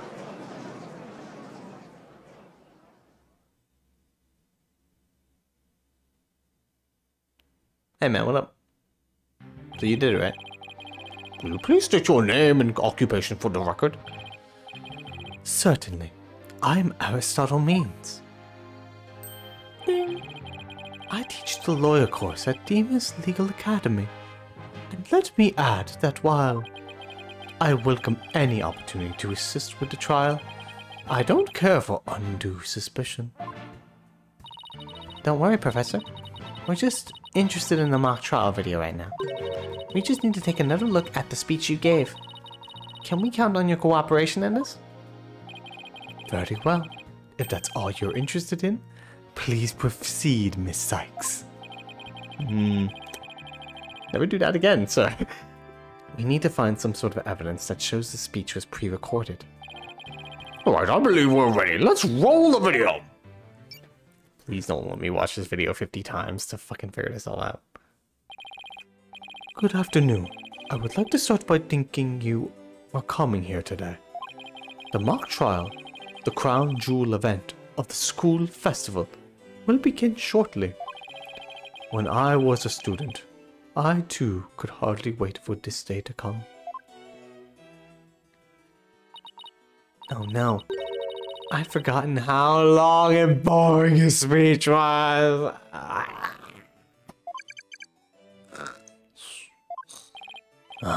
Wake me up when this is over, God.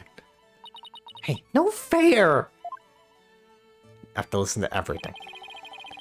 The experiences of our youth have a powerful and profound effect on our adults.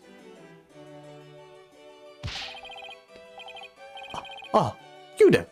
Wake up! Pay attention. Huh? Ah! I'm awake! I'm awake! Isn't that right, Your Honor? Oh, what? Oh, I'm awake too. Why awake? See?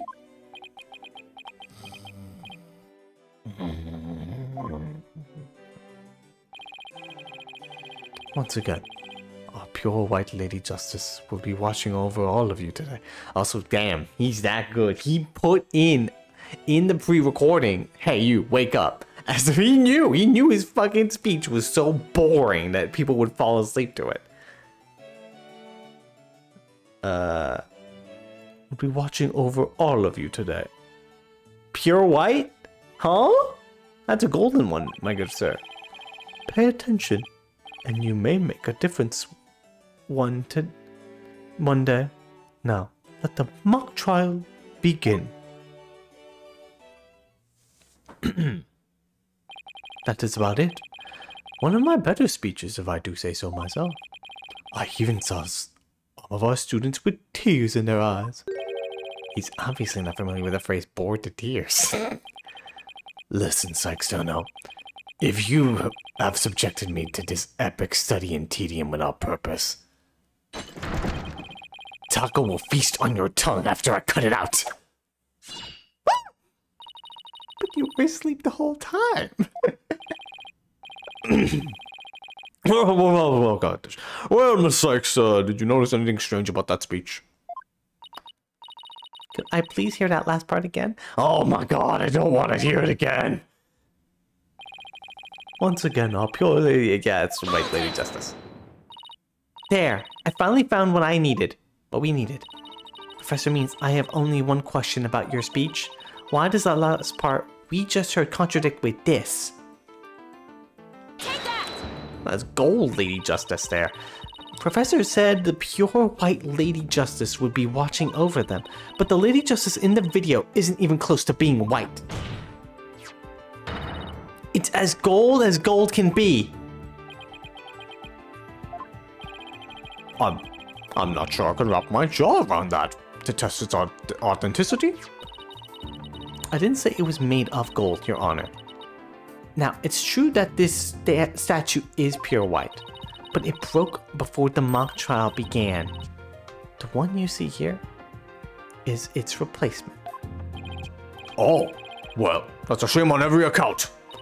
Ironically, this golden statue sticks out like a sore thumb compared to the white one. Meaning the professor wouldn't have made a mistake in its color if he'd been present.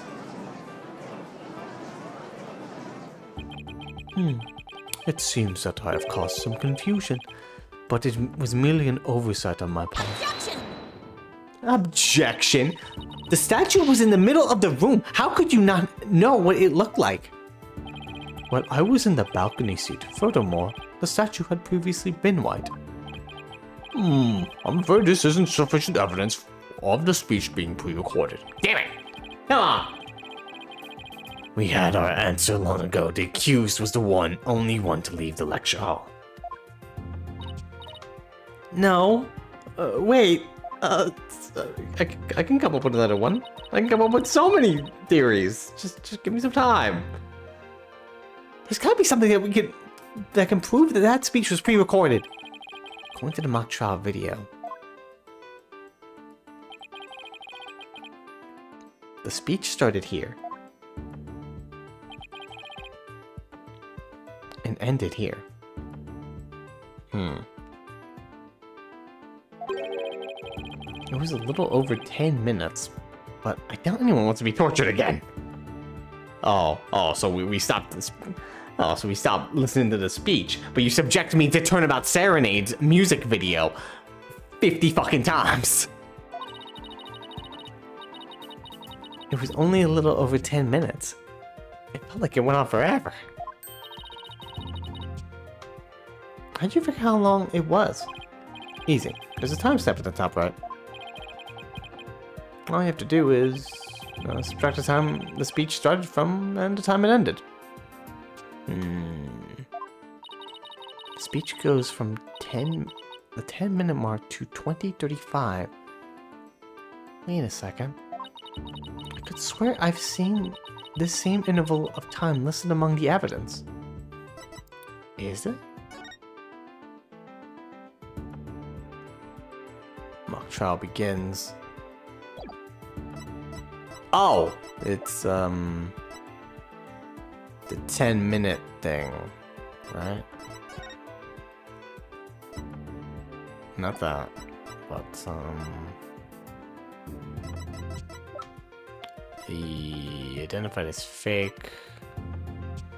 6 to 8 p.m.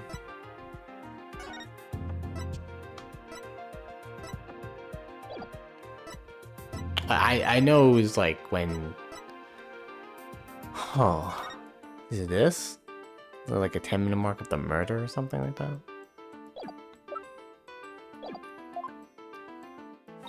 Maybe there's a way for me to use the speech time to show that it was pre-recorded.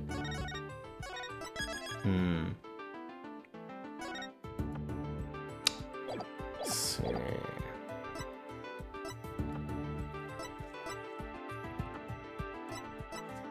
Has to be very decisive evidence. Wasn't this also the tape recorder? Yeah, you would use this tape recorder to. Wasn't it 10 minutes into the tape recorder was when you hear "You're a Goner"? Take that! The speech was pre-recorded, and my proof is right here. I'm sure of it mentally, physically, psychology, you name it. You're sure you're sure? Huh? Oh, well, yes, I'm sure. I think. Perhaps this penalty will help you make your case with more conviction.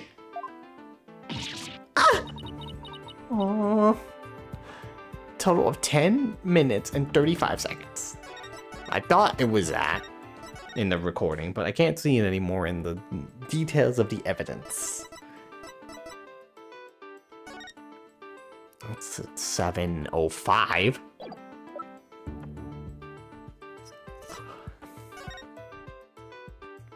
October, Pier 120. 120 grand. That doesn't matter. This at 6:01 p.m. He was standing there. At 6:03 p.m. he's talking to Robin. There's a queue over there in the background, so I think this has anything to do with anything. Ah, there you go. Testing is underway regarding signs of post-recording editing. The tape is about 10 minutes and 35 seconds of noise requiring further testing.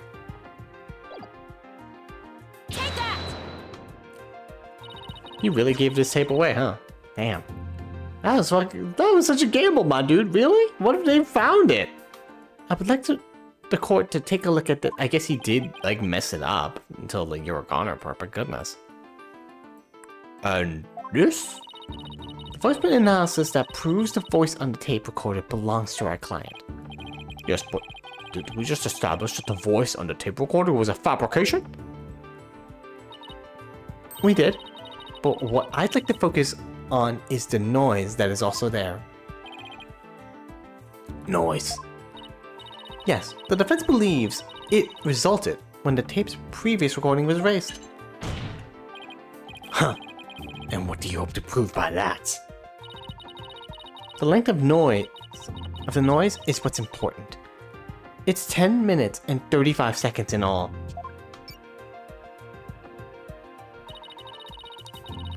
And what did the timestamp read at the moment Professor Means began his speech?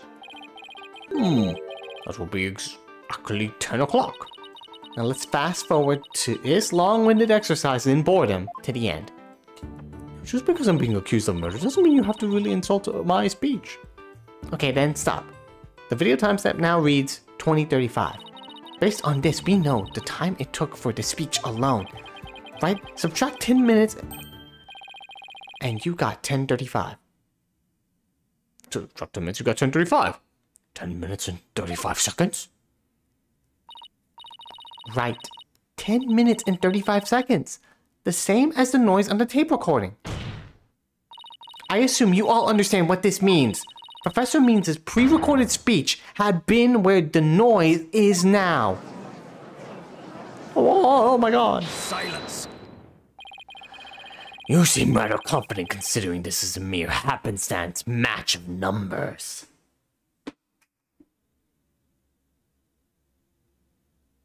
Oh, it means that, you know what? That actually makes sense.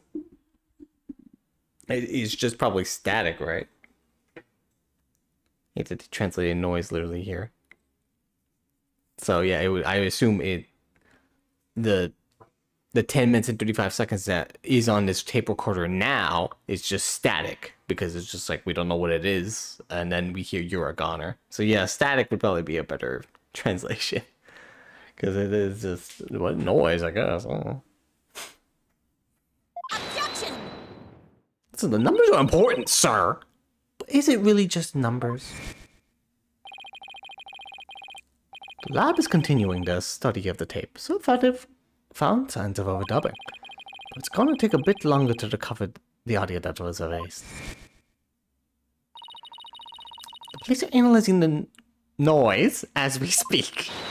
It won't be long until we know what was originally there. Yeah, noise doesn't make sense. Now I'm sure of it. The professor was trying to create an alibi with the recording.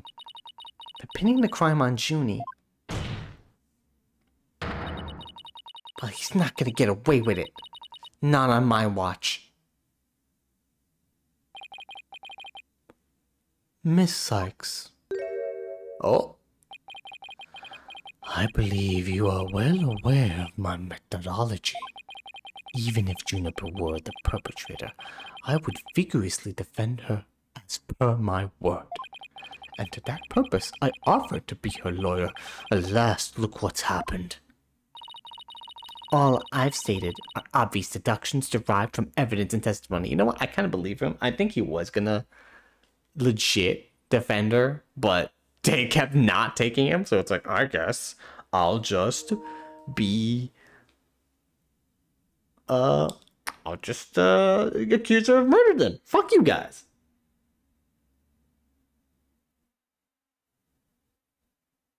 They were using the audio term, not the regular definition. But you could say that, but I do think static is probably a smarter term to use, because it's like,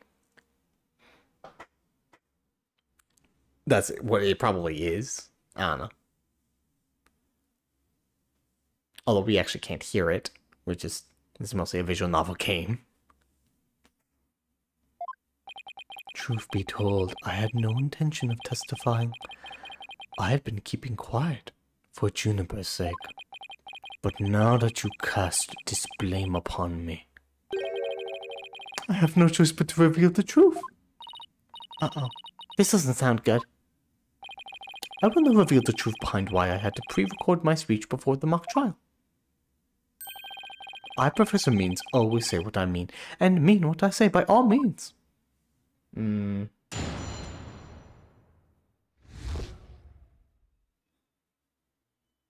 Professor Means' testimony. The defendant came to me with what she said was very important, and by necessity, secret. She asked me to pre-record my speech and come to the audio room during the mock trial. Juniper confessed to the murder and asked that I get her declared innocent in court. She also said I'd become an accomplice after losing my alibi due to the pre-recording.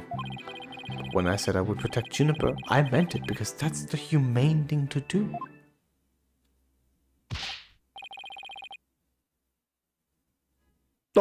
Oh my! So you're saying the defendant threatened you? This has to be a lie. I mean, everything about it lines up too perfectly to be true. Oh, this most consequential of occasions. Let me be completely frank with you. Juniper has truly taken to heart my teaching that states the end justifies the means. It's not like you're pretending to be happy about this. I don't believe you. When she asked me to defend her, she said I must also prove her two friends innocent. Her two friends? The witnesses? Correct. Hugh O'Connor and Robin Newman. I was to ensure all three walked free. All three were to achieve their dream. That was the result Juniper was seeking. And she was even willing to threaten me. Her own professor to that end? Huh. You no doubt had high praise for her ruthless tactics. You were probably like, oh, you've seen the light, Juniper. That's fantastic. Yes, well, that is why I vowed to vigorously defend her despite her threatening me. even though it's obviously not fucking true. There was a time when lawyers merely sought the truth if they wished for victory in court. But now, look at the black clouds, the red sky. Those days are over. Now, in defense of justice, order, and all that is good at the end justifies the means.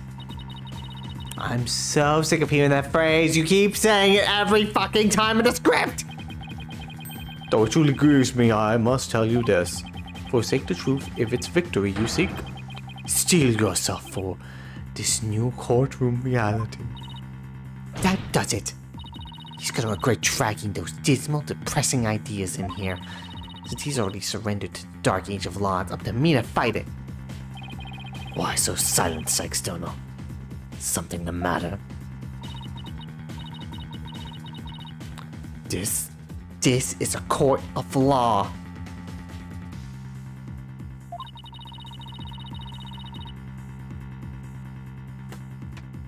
It's no place for long-winded talks about idealistic principles. Yeah, I would agree. It's like, I guess static would be more specific. Because Second did say noise in audio recording is general term. That's why I guess it would make more sense, yeah. I do get most of it, though. for whatever they have in here. I'm not too confused. That's why I'm gonna let the evidence do the talking. It's like I carried away now, Miss Sykes. It will not do to have you attempting to discredit my doctrine. Do not force me to rectify the situation. Oh my. No, go ahead and rectify it. Only if I lose. And you win, that is. It's me versus this old man. Professor means his testimony.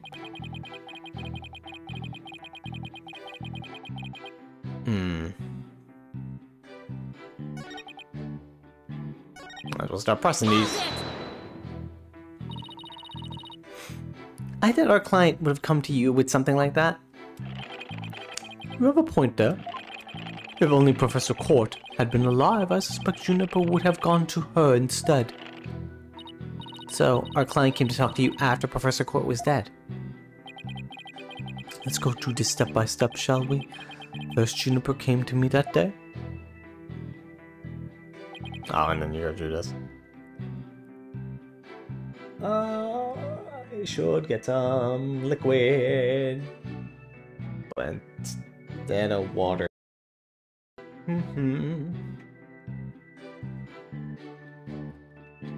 Alright. Record my speech. Are you suggesting it was our client who told you to fake an alibi? You have every reason to be surprised. I too was shocked when she told me that. Simply put, Juniper has a secret that she wished to protect that badly. Is he kidding me? That lie couldn't be further from the truth. The problem is, how am I going to expose it? It was an earnest request from an outstanding student. How could I possibly have refused?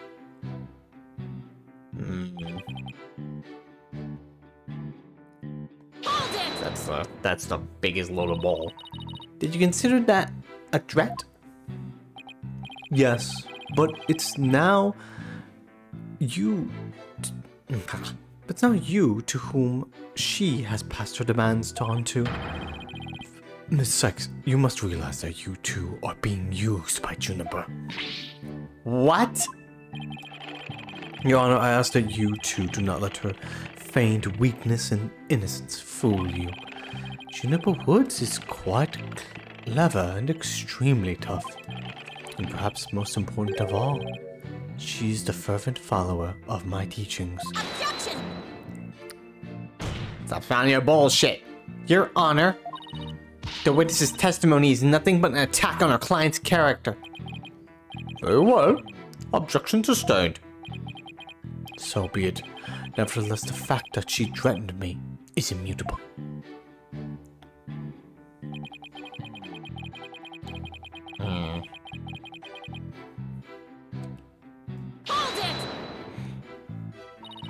How could you overlook such a threat?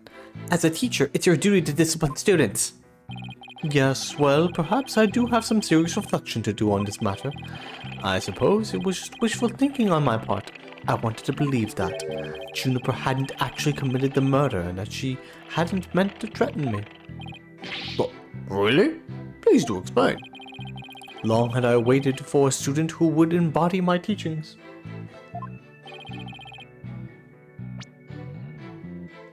Does the witness realize what he's saying? Surely you must see the true meaning in my words. I'm merely stating true to what I teach, and my methods are but a reflection of the times.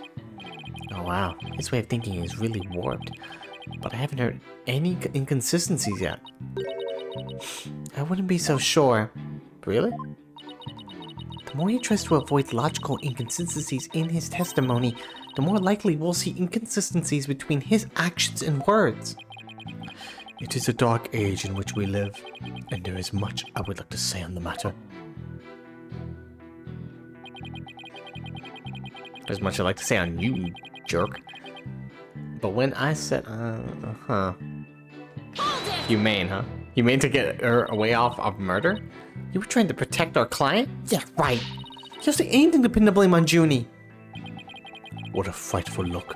I would ask that you not glare at me so. I've nothing but admiration for how Juniper was willing to go for as far as to threaten me. That is why I'm protecting her by any means possible. She has been a model student. Liar! You're trying to pin the blame on her! Am I going to show what he's saying is what he's really thinking? You cannot possibly overturn my claims. So isn't it about time you admitted defeat? After all, if my unassailable logic is not truth, then what is? If he thinks I'm gonna give it into his pack of lies, he's got nothing coming. I'm gonna find a hole in his story if it's the last thing I do. Even though he's rotten to the core, he's a total pro. I mean, that all made perfect sense. Yeah, but you can't really believe a word he says. He's making this up as he goes along. He'll trip up on his own words yet. Time to see how consistently the professor's testimony matches up with his actual actions. The testimony matching up with the actions. I guess that's the hint, right? That's not really, come to the other room during the mock trial.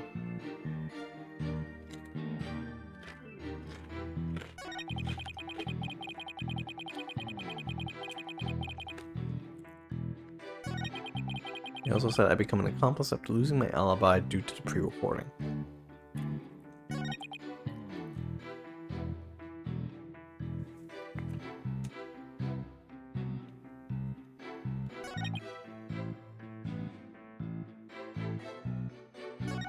His actions. So... something with him, right?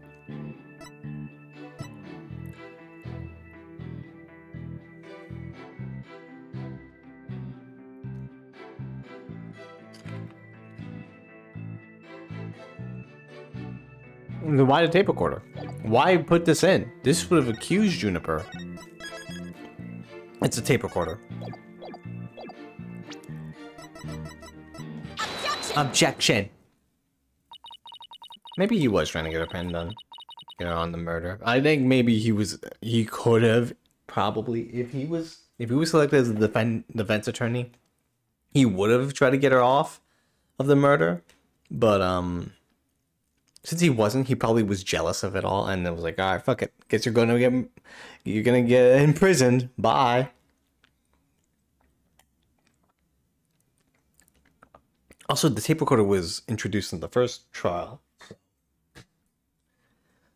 That was probably to get us on the back foot, to be like, oh shit, they're losing the trial. See, Juniper, you should have gotten with me. And then he tried to get hired again. So let me get this straight. You were trying to help Miss Woods. Huh? That's nothing more than a bald-faced lie. No offense, Your Honor. Your defamation of my character and the judge and your hair follicles, Your Honor. I didn't even read that part, goddammit. It is an outrage. Miss Sykes will clarify her statement, but leave my hair follicles out of it this time. Yes, of course, Your Honor. Now, please, take a look at this. Also, wait, I can't make a ball joke, but Mr. Blackwell can? I see how it is, Your Honor. Wow. The witness gave this tape to Mr. O'Connor. Then he slyly whispered, "Take this to the police and tell them you found it." There was no whispering, slyly or otherwise involved. I simply did that out of kindness. The tape contained our client's voice. In short, it is incredibly damaging evidence. Why would it even exist if the witness wasn't trying to pin the murder on our client? Is he gonna do something? No, he still hasn't done any crazy movements yet. But he is glaring at us though. They say the road to hell is paved with good intentions, but not yours. You never had good intentions, only lies to protect yourself with while blaming another. You, Professor, are the embodiment of the dark age of the law. Oh, damn. Women aren't allowed to be funny, Buppy. That's so true. Tragic. In the dark age of the law, women are not allowed to tell jokes, to be funny, to make ha-has. Why? Why, you dare call my teachings and methods lies? Oh, hello? Oh my god, there it is. Demon's Legal Academy is a proud institution. It's the most powerful in the world. You will never forget what true education and lawyering means once I'm through with you. Huh? Professor Means? What's with your hair? Quiet! No talking in class! No, talk! Ow! It's assault! Oh my goodness. This is his angry face. Listen, ease up here, everyone. Homeroom is now in session. His teacher's gone insane. We'll begin with roll call. Athena Sykes. Huh? Oh, here. Athena, don't give in to him. Apollo Justice. I'm fine! I mean here. Cool! The proper response is here, without any extraneous information. Ouch! I mean here! I said that! Next, Your Honor. Here. See, class? That's the proper way to answer. Simon Blackwell. You throw that fucking chalk at me, boy, and I will shove it up your where the sun don't shine. I said Simon Blackwell. Are you here or are you not? He's such a rebel. There's always one, isn't there? I tried to be funny once that they had me arrested. The Dark Angel Law, Verde. Can't believe they got our girl Verde. SMH. Well then, I'll just mark you absent now. Get out of my class this instant. Alright, fine. Me and my boyfriend can go take a walk. Get out. Very well. If that is your wish. Who am I to find a homeroom teacher? That's such a good idea. Prosecutor Blackwell is free of his shackles. Yeah, you should probably actually not have him do that. Ah, damn it. Ha ha ha! No walkies today, sir. It just so happens I was a member of my high school disciplinary committee. Was that really so shocking?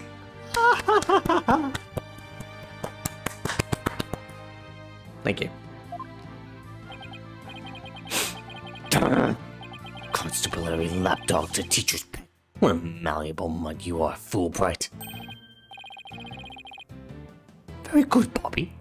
You just earned a gold star and a promotion to head disciplinarian. All right, class is now in session. Why do I have the sudden urge to go to the nurse's office with a stomach ache? Are we gonna talk about the case right now or what? Oh, here we go. All right. Main point: Juniper is the killer. I am innocent. Pay attention. I am not the killer. Juniper is. This will be on the next test, so you had better Be listening. Objection! But Professor, you created the phony tape to pin the blame on Juniper. Plus, you were the only one who could have moved the body during the mock trial. Objection. I feel like I'm not even facing Blackwell anymore. I'm just facing this dude. This is what happens when we go against law students and professors. Please note, I was not at school. What? Athena, you disappoint me so to think you would label me a murderer. Now pay attention. The murder occurred on the 23rd between 6 and 8 p.m. Oh, the murder, yeah, the real one. Not the movement of the body. But I was already at home by that time. So how could I have been involved in this crime? Objection! Objection! Professor Means, can you really prove you had already gone home by that time? Objection! Can you prove that I was still at school? No. No, I can't. I cannot do that.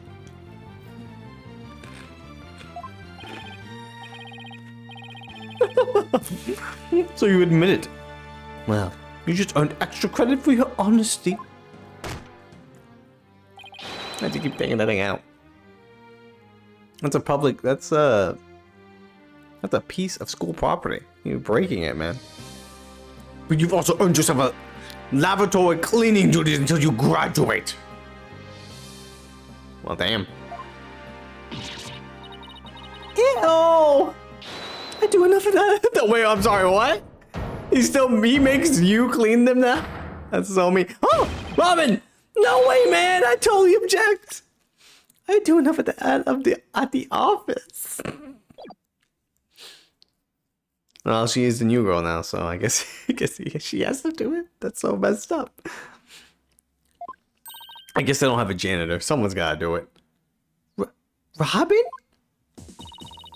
I can't believe I fell for the professor's silver-tongued lies. Why, you? How dare you talk to your teacher like that?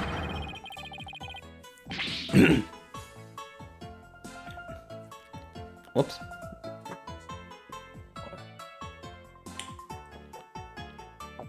I need soda.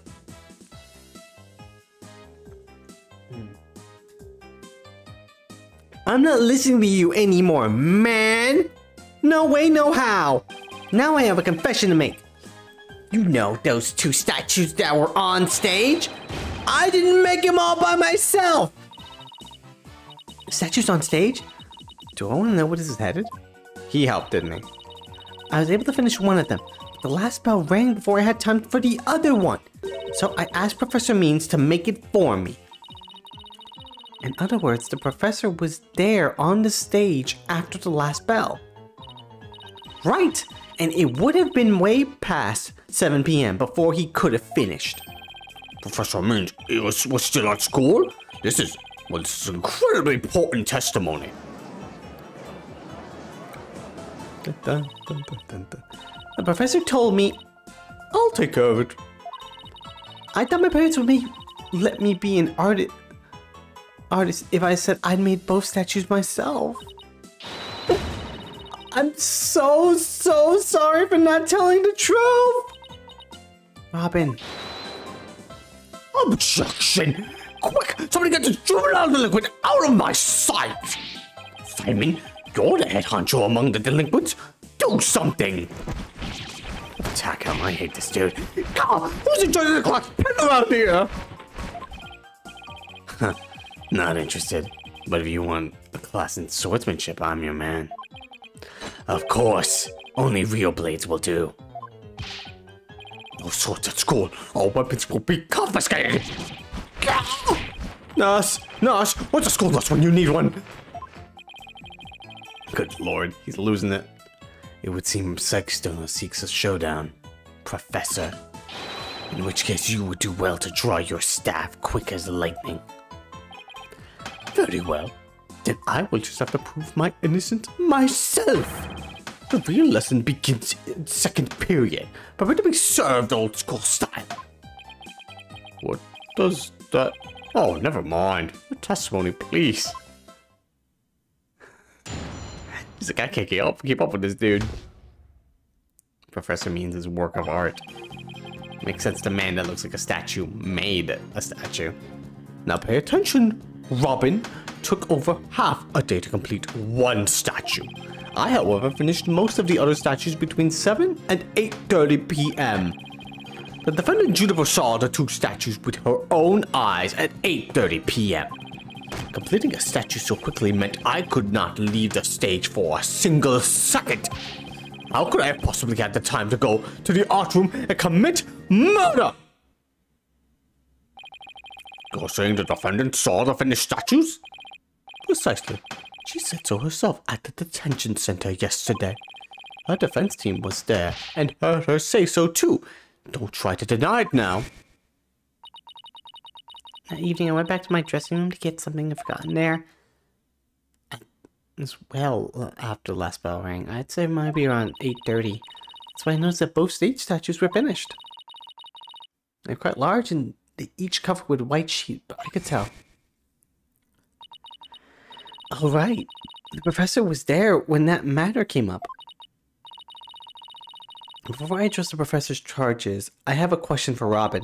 How hard would it be to complete a statue like that in 1.5 hours?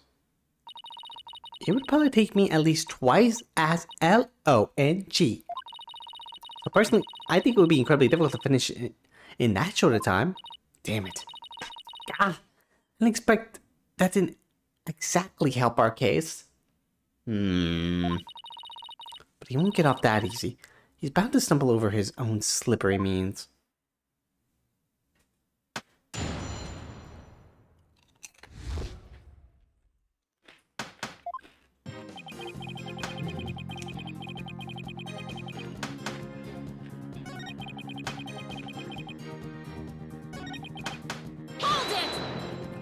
Okay. Miss Newman, took over half a day. Can you please be a little more precise than that?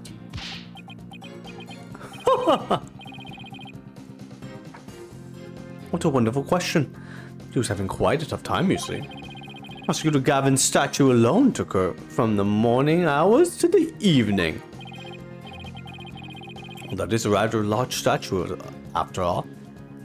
And it's absolutely fabulous, darling. Would you please stop talking? I'm in the stands.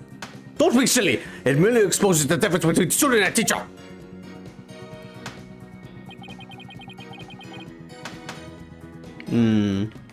Let's press this. Most of the other statues... What exactly does that mean? I'm gonna create a basic outline for Mr. Wright's statue before the last bell rang.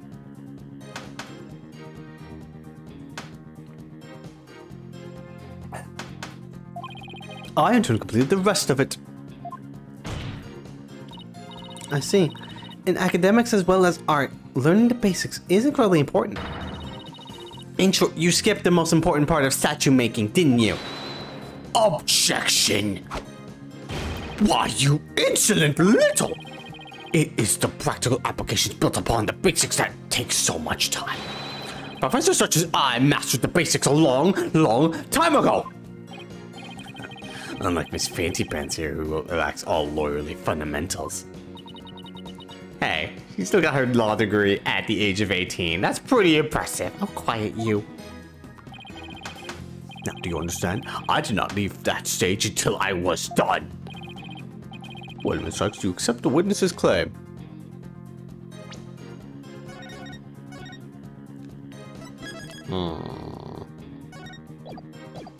What exactly is his claim again? He did not leave the stage until he was done. Is there any evidence I have for that?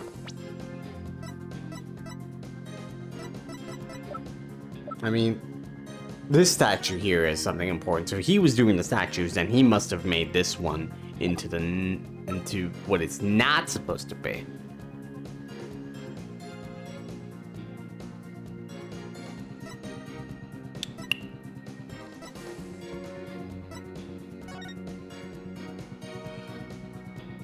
That's the governor statue, though. Oh, he was making the outline, wasn't he?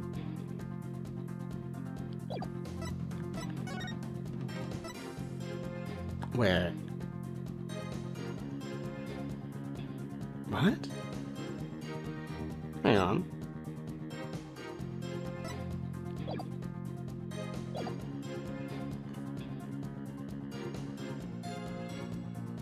I would say no. Will I get penalized? Let's just say no. No, I don't. I know there's more to this, and I won't stop until the truth comes out. The more you struggle, the more you sink. Like so much legal quicksand, so to speak. I used the world's ultimate technique to complete the statue by 8:30 p.m. Two statues. Hang on. We can maybe just continue. 7 and 8:30.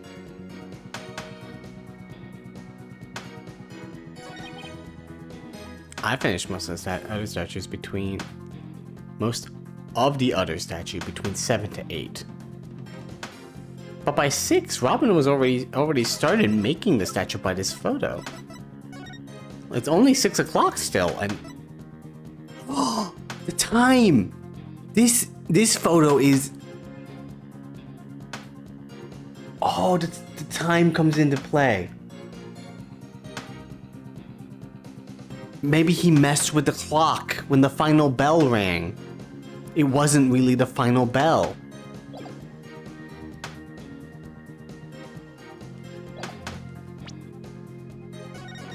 I kind of want to press everything else, but it's getting late, so let's just continue on. Alright, it's not here yet. That's right, there's no need to explain anything. This piece of evidence says it all. Well, just means you're completely wrong. I guess that won't fly. Alright. No, I think that's the piece of evidence we have to use, but... For now, I guess we should still press everything.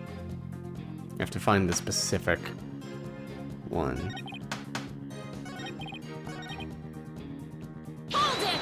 Okay, so Juniper saw it at 8:30 p.m. Maybe our client only thought she saw the statues. Silence. A pity for you, but we have already confirmed it with the accused.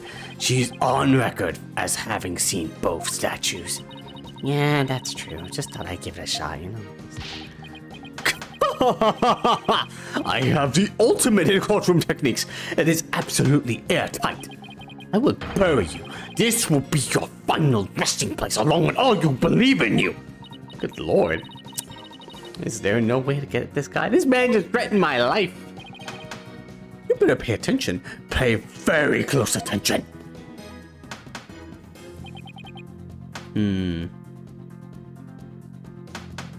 Not a single second, huh? Why were you in such a hurry? Objection! I want to stay there all day. What's wrong with you? In the legal world, your body is your capital. The early bird gets the worm. That's why I go to bed around at 9 p.m. each and every night. Well, look at you, the overachiever. That's why I was working as fast as I could. I didn't want to miss my bedtime.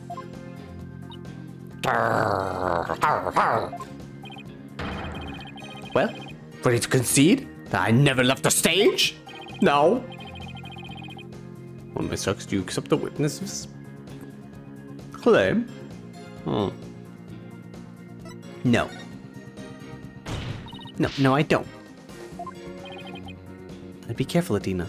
If you don't have anything, it's probably best to just grin and bear it for it now until you have something to nail him with.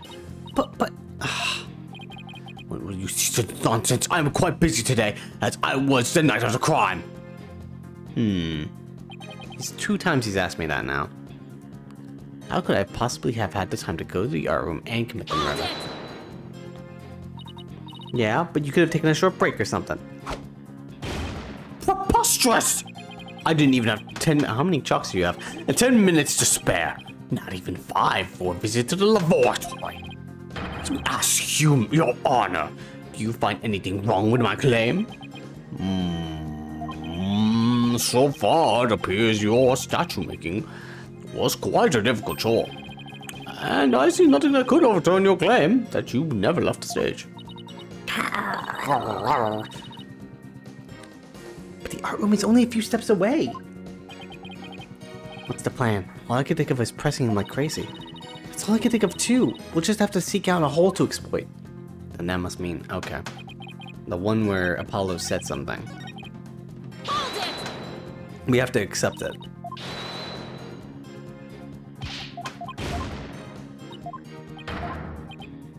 Yes, I accept it. I've tried everything, but I still can't prove anything. I guess I concede. I couldn't hear you. Say it louder this time. I concede that Professor Means never left the stage. That's right. What took you so long?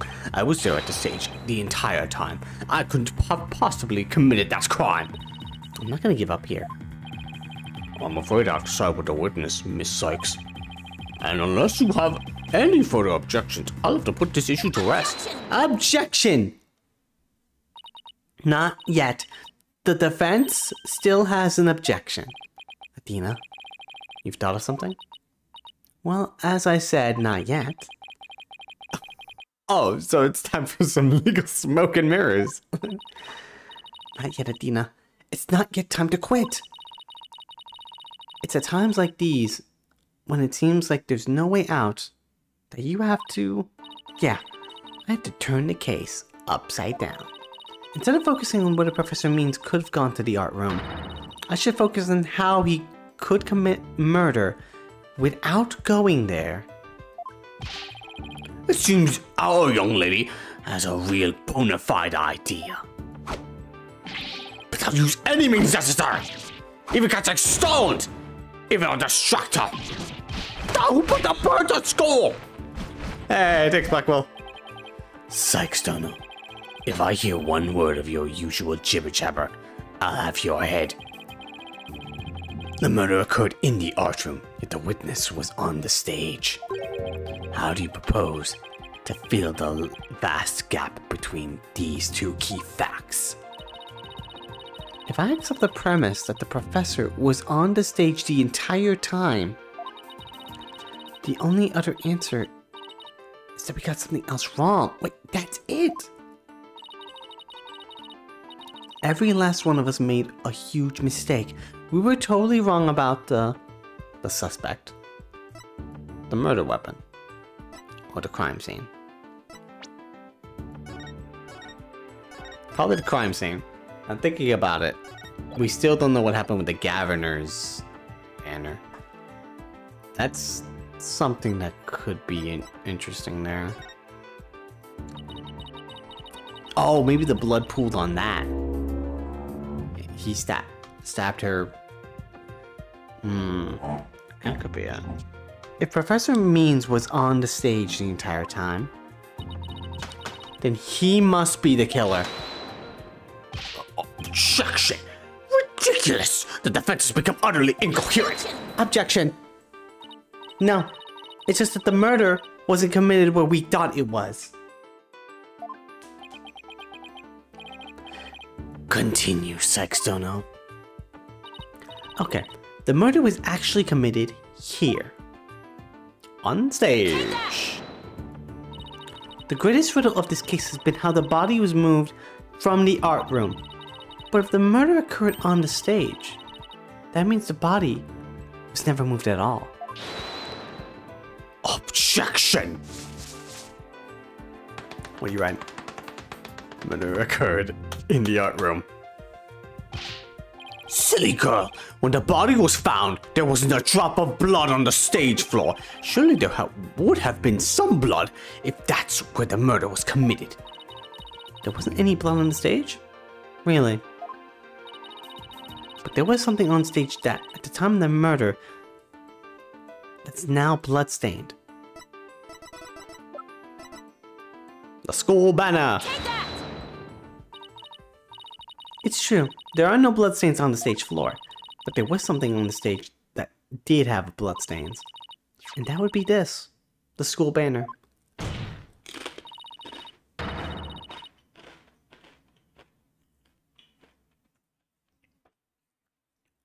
No blood would have gone on the floor if this were under the victim when she was killed. Oh my, that's quite a compelling theory. Silence. Oh, what is that? My theory makes perfect sense. It makes some sense. That was a pathetic attempt. You must put every inch of your body into your attacks. The autopsy states the cause of death was loss of blood, and only trace amount was found upon the banner. Where did the rest go? Blood getting on there when the body was moved by the wire makes more sense than not.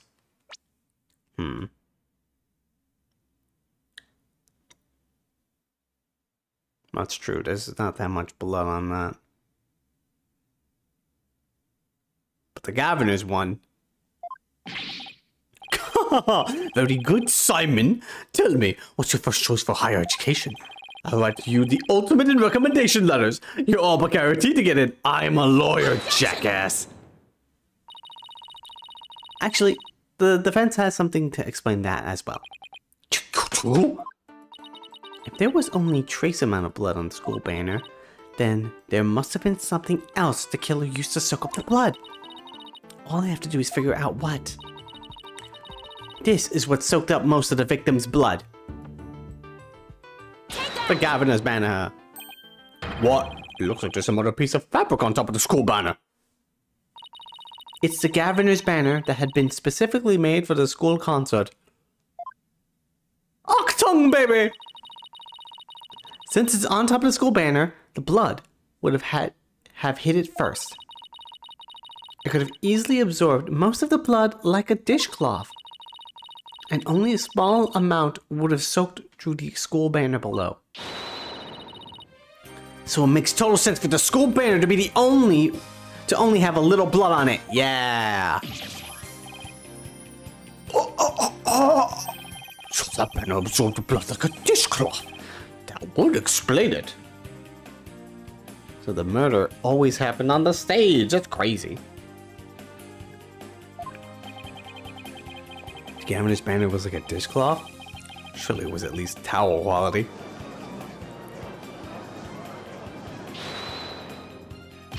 Objection! Simon, don't just stand there! Do something! Silence. Sykes-Stoner. You are learning to wield a blade quite well. How will you respond when I come slashing at you like this? The remnant of a large bloodstain was detected in the art room. But why would there be blood there if the murder occurred on the stage as you claim? Objection! The bloodstain in the art room was faked. How? I'll tell you how. All that was needed was something that could transport blood upstairs. And that something was a piece of evidence we've just finished discussing. The killer used this to bring the victim's blood up to the art room. Oh, I have to. It was the pulley system, right? Put it on the awl and constantly put more blood on it. Shot an arrow up to the art room. No.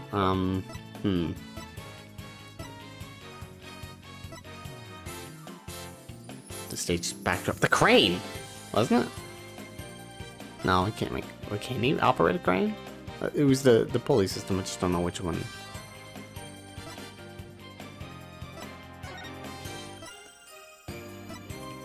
Or it was the crane. Could be the crane.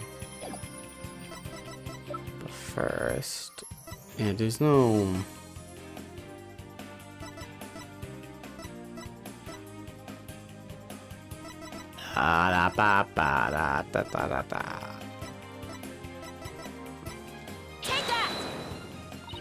The killer could have used this to transport the victim's blood.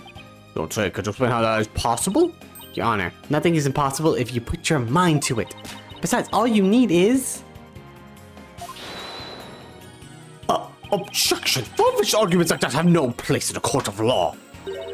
Well, it was worth a try. No, it wasn't.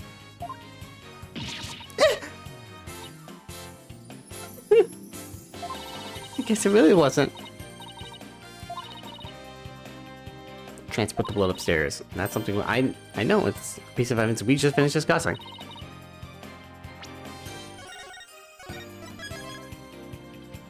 Oh, just the Governor. Okay. So obviously it's a police system, but instead of the body, you brought the Governor's banner and just wrung it out like a fucking towel? That's disgusting. That's disgusting. It's like a fucking bloody towel just being like, alright, just put some on the art room, put this on a little bit of the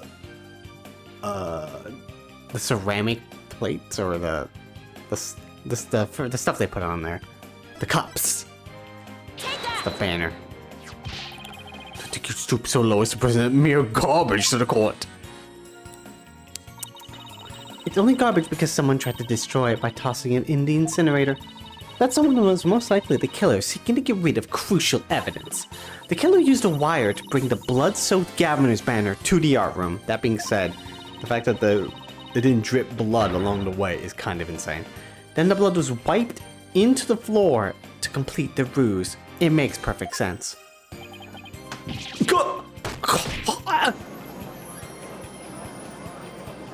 It's a little far-fetched to be like, well, you know, what if it was blood that dripped on the floor as it traveled, or on the crane, but okay. Order! Order is quite a minute! I think the body was never actually moved. Objection! Hold it right there, the body must have been moved! How would you explain that loud crash you heard during the mock trial? If it wasn't caused by a body crashing into the statues, Then what was it? I hadn't thought of that. If that loud crash wasn't the body hitting the statues, then what was it indeed? The knot in the school banner shows that something was carried along the wire in it. So, if that's true, I don't know. I know what I have to find. Something that was in the art room before the murder and then on the stage after. The object that was sent down the wire to crash into the statues was... Ah, yes. Lady Justice. It was found broken on stage, and we remade it. Oh yeah, we were the ones that remade it. We made it wrong. That statue! Yes, I believe it was the statue that broke the other two, not Professor Court's body. The unique statue you see on the right, that's the pure white Lady Justice from earlier. Professor Court accidentally broke it while she was polishing it the day before the mock trial. She used her own unique artistic sense and technique to repair it, as you see here. Nobody would have guessed that it was originally Lady Justice. Silence! Silence! Perhaps you are onto something. But why, pray tell, would anyone move that scrap heap relic in such a tedious manner? Excellent question, Simon. Keep them coming. You know why. But the fact that you won't acknowledge it shows how twisted you are. Lady Justice was moved during the mock trial. During that time, Professor Means was fabricating an alibi with his pre-recorded speech. If you consider the facts, then Lady Justice was moved in order to point us to the body. Professor Means used his pre-recorded speech to fake an alibi during the mock trial. He wanted to make it look like he couldn't possibly have moved the body. Moving Lady Justice was his way of pointing us to the body and cementing his alibi. That's quite a persuasive argument. For a while there, I thought you weren't taking the trial seriously. Well done. I always take it seriously, Your Honor. Objection! What else? What else you got? You should never underestimate me, Athena Sykes. Professor Means always means what he says and says what he means by all means. Fine then. Say it already. I'm waiting. The murder occurred the night before, but the body wasn't found until late the next day. Countless students passed the stage till they met in the lecture hall for the mock trial. How did you hide the body? The body absolutely would have been found. So answer me this. Why didn't anyone see the body that entire time? That is a good question, and I will get back to you on that. That can be explained by,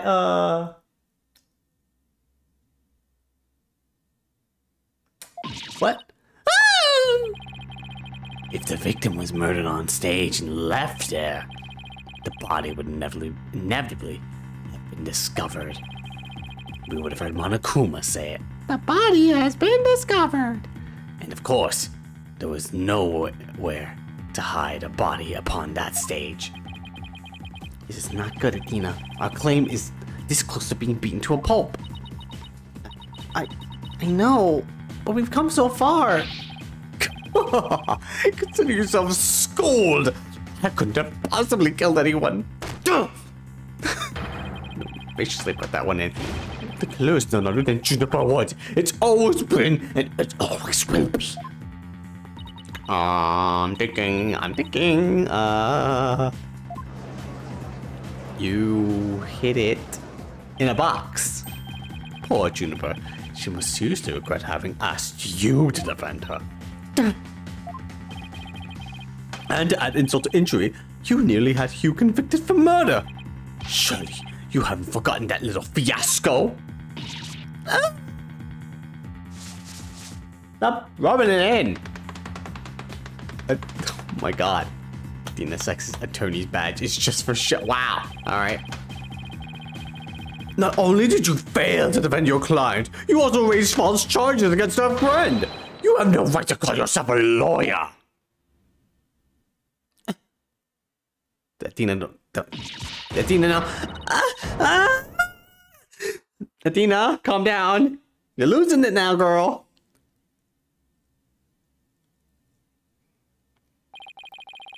But if this trial proceeds in the same manner, and it ends in the same way as the mock trial, would you not lose everything you've worked so hard to gain? Well, I just have to make sure that doesn't happen, then won't I? Come on, Athena, don't let this happen. Don't tell me I failed once again. Failed to save someone near and dear to me. I worked so hard to become a lawyer, and even studied psychology. Has it all been for naught? Am I just doomed to relive that all over again? Oh no, not the traumatic backstory again! Athena, don't freeze up! Athena, what's wrong? Breathe in, breathe out, breathe in. Relax, Athena, breathe. Oh no. It's not working. Everything's going dark. After all I've done, is this how it ends? Forgive me, Junie. I couldn't protect you like I said I would. Apollo! Objection! Oh! Newman! No! You leave Athena alone, man! She's the one who saved me! It's because of Athena that I could stop hiding and start living my life as a girl again. And she saved the friendship between Hugh, Juniper, and I. I think you're an awesome lawyer, Athena. One of the best! But I raised false charges against you. That's not all. I've done some seriously unforgivable things. Objection! Hey, hold up. What's the big deal? False charges are nothing to be scared of. He literally... Pretty... that's true. It's just soda.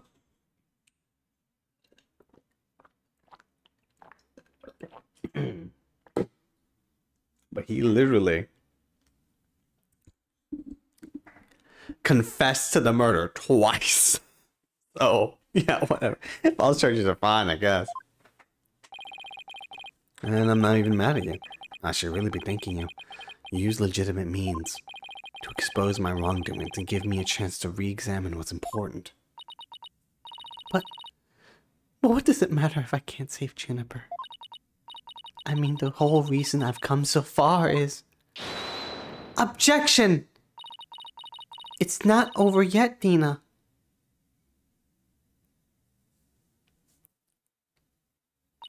Even now, at this very moment, I still believe in you. Let's fucking go! Junie, I know you better than most people, Dina. And I know you'd never surrender to the dark age of law like the professor did. Thank you, Junie. But I feel like I can barely breathe. I don't know what to do. Silence! Ah, silence! Good God! Stop your bleeding this instant. You look like an utter fool. Investigator Blackwell? There is one who awaits you, is there not? That is the reason you have studied so very hard. Are you prepared to give up on all you have worked for thus far? It would not do to have you disappoint you-know-who. Okay, so you do know her. And her backstory. You are connected to this. Objection! You're wasting your time. You have nothing on me. No evidence or anything else to establish my guilt. You are helpless before the might of lawyers for whom the end justifies the means. Objection! Objection! Don't worry, Athena. You're doing fine. The truth will always win against people like him. But Apollo, what am I supposed to do now? Listen, all you have to do is take a deep breath and look back over the entire case. If there's truth to be found, and there always is, you're sure to find it. Now let me see you smile. Remember what Mr. Wright said. The worst of times are when lawyers have to force their biggest smiles.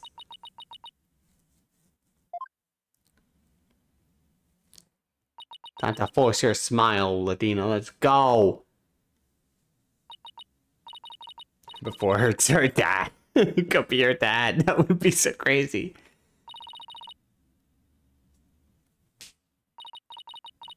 The worst of times are when lawyers have to force their biggest smiles. Athena is psyched and ready to rock. Prepare for your utter defeat. Yeah, we're doing the logic dive, the brain blast. Professor Court wasn't killed in the art room. She was killed right where the body was found. We know because there wasn't any time to move the body there from somewhere else. That means the body had to have been hidden somewhere on stage until it was found. Let's think along these lines and see where it takes us. First up, when did Professor Means remove the body from its hiding place? Well, let's see. What was he doing right before the body was discovered? He was using the span of time his fake alibi created to move the body to where it would be more easily spotted. Therefore, the only time Professor Means could have removed the body from its hiding place is before the mock trial started, because this happened before the trial started. Or, no, wait, no, it's during. It's both, it's a little before and during.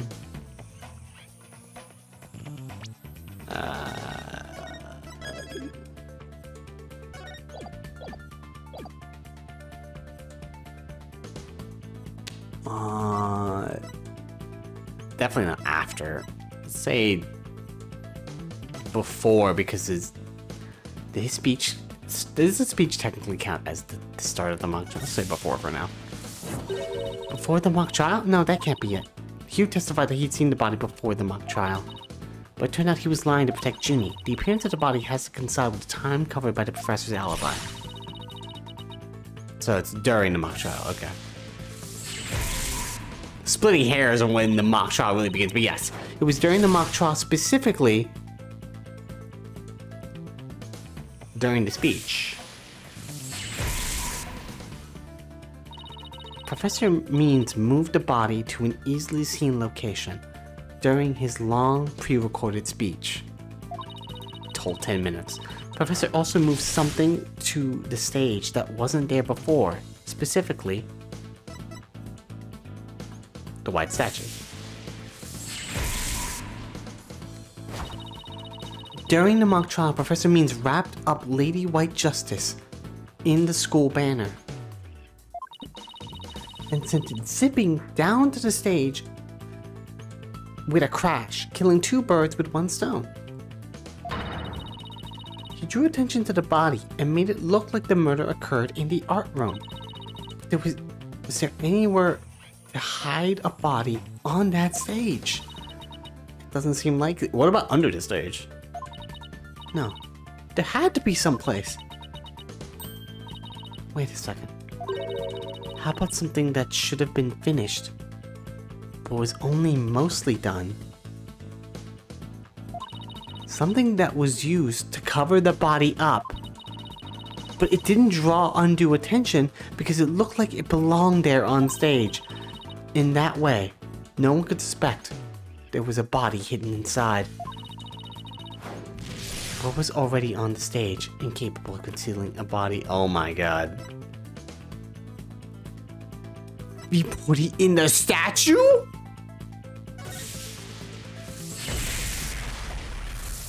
The body was hidden inside Wright's statue, bro. Oh, I know! The Mr. Wright statue was never actually finished. The body was wrapped under some cloth to hide what was really inside, cleverly disguising it as the boss's statue. Poor Mr. Wright. Miss Newman gave up on the Wright statue, yet Professor Means finished it in a single night. Yes, what an impressive feat that was. Objection! Objection! No. His so-called work of art deserves none of our praise. That's because it was only a facade to hide his real work. the murder of Professor Court. Come again? I'm afraid I don't follow. He hid the body by making it look like the statue of Mr. Right. With the body wrapped under a piece of cloth, it looked just like a statue. What? I second that. What? Huh. Now this is getting interesting. Objection!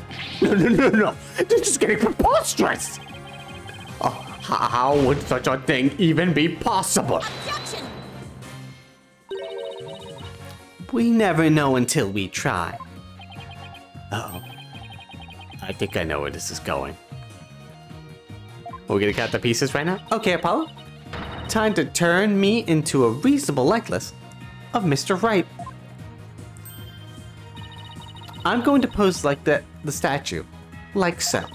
And now I want you to wrap me up in cloth so that I look like a statue.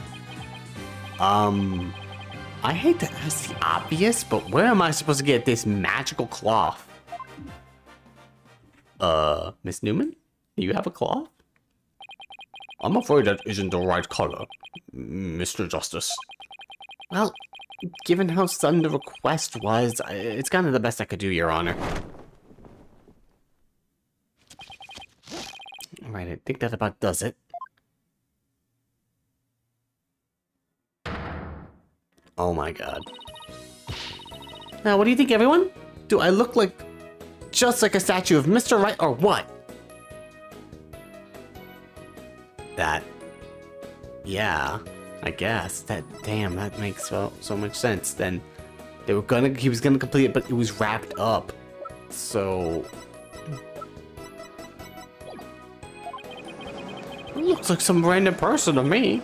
Aren't the statues a pair of busts? Phoenix Wright has that spiky hair on the back of his head. Hey man, my hair's not that spiky. I guess it's kind of spiky. Forget the hair! The statue's head is way bigger than your average person's anyway. You gotta hand it to me for trying. Anyway, wait. That's it. The hands!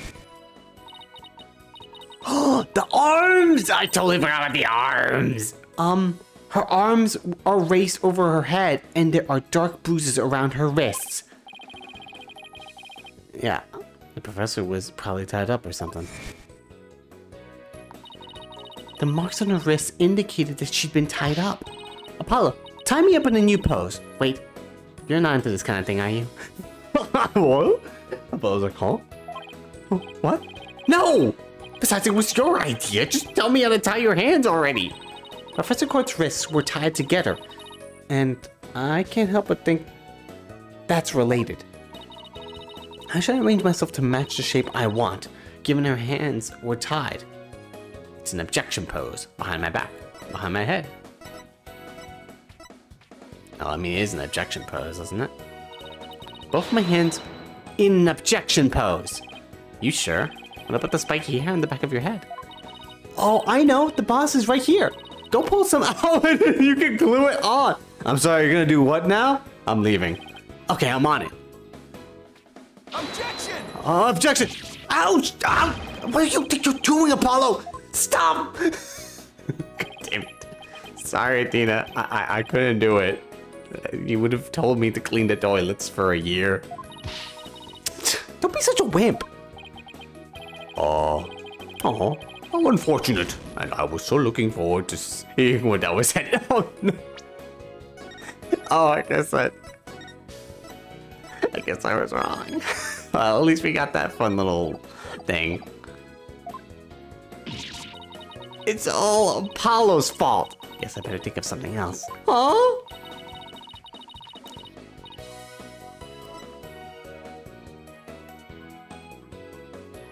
It seemed more... Let's buy a look. Can I see it again?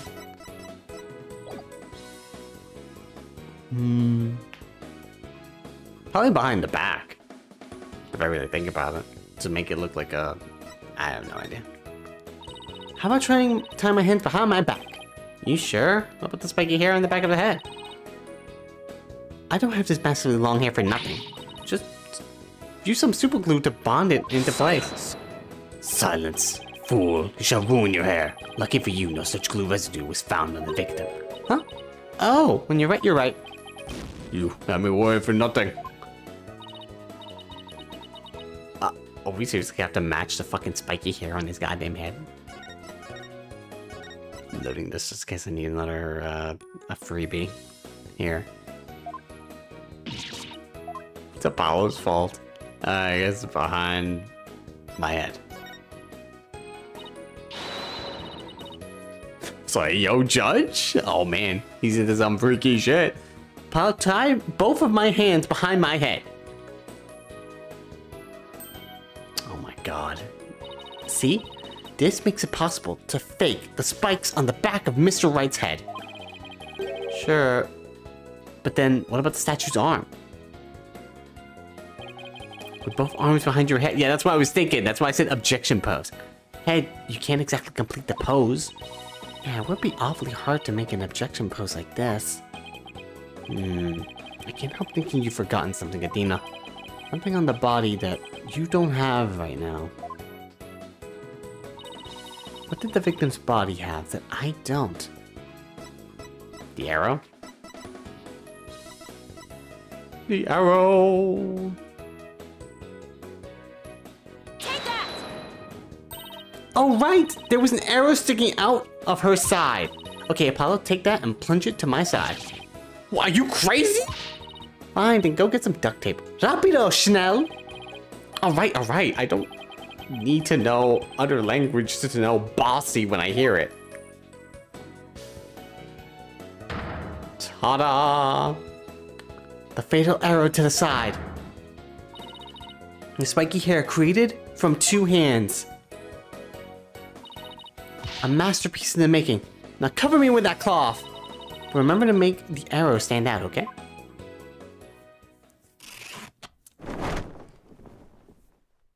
And with this, we get... Mommy, the arm's too short. Shh, remember your indoor voice, dear. It's something. Nobody's buying it. The arrow's nowhere near long enough. But... What else could you use for the arm? Still won't give up, eh? I must commend you. If only for your spirit and determination. Of course she's not giving up. After all she's put me through, she owes me an explanation, and one that makes sense. Now, disappoint me again, and the penalty will be doubly painful. No, I don't have anything.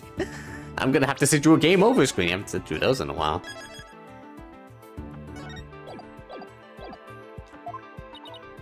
Yikes, I guess I better get it right this time. Think, Athena, think. Professor Court was murdered when she stopped by the stage to see Professor Means. If it wasn't premeditated, he must have used something close at hand in his little ruse. Apollo, show me those stage setup photos again. Like that? Right now? Okay, hold on. Please, be this in this photo. It has to be. No way to use this stuff. The arm on Mr. Wright's statue is really this right here. It's his staff. Take that! I'll point it like right there. Got it. I know what he used for the arm on the statue of Mr. Wright. This is absurd. There's no such thing in this photo.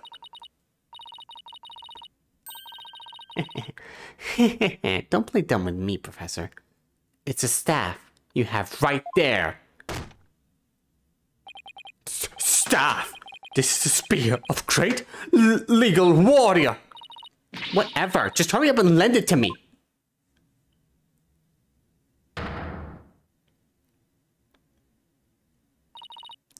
The length is perfect. Mr. Wright couldn't possibly object to such an awesome arm. Okay, go for it, Apollo.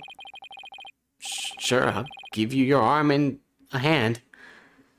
Cloth and binding coming right up. This has gotten a little silly. But, you know, we got a lot of spunk here. We're trying our best. Just a bunch of plucky lawyers creating That almost looks like it, yeah. It's Phoenix Wright! Look! It's that famous lawyer! I mean, I guess it is. It's as close as you're gonna get. It kind of does look like an R if you squint. That's definitely him! I'd known that pose anywhere. We did it! Didn't we? Well, am I not the spitting image of the legendary Phoenix Wright? The man who will bring us out of these dark ages and into an era of brilliant golden light. Golden light. Well, let's see, before me. It's a pink specter of a man. That's just because Mr. Wright likes his statue. He's positively tickled pink. Get it, Apollo? He's tickled pink. Ah, that joke deserves a pink slip. Oh my god. It seems the gallery is quite impressed with the defense's sharp thinking. And a witness? There's nothing more than a coincidence! I mean, I guess it could be. Alright, not so fast there, Buster. Unfortunately for you, I can prove my theory to be a little more than mere coincidence. To prove that this spear was thrust into the victim, all I have to do is... Probably for the blood, though, right? Yeah, just test the spear for blood. See if it's staff or spear. Test the spear for blood. We had assumed the victim's jagged wound came from the arrow being forcibly shoved in, but if the wound was from the spear instead, then we should be able to detect traces of the victim's blood on it. Your Honor. Brief recess, if you will. By any means possible. What do I get rid of my spear? Wait, what if I burn it?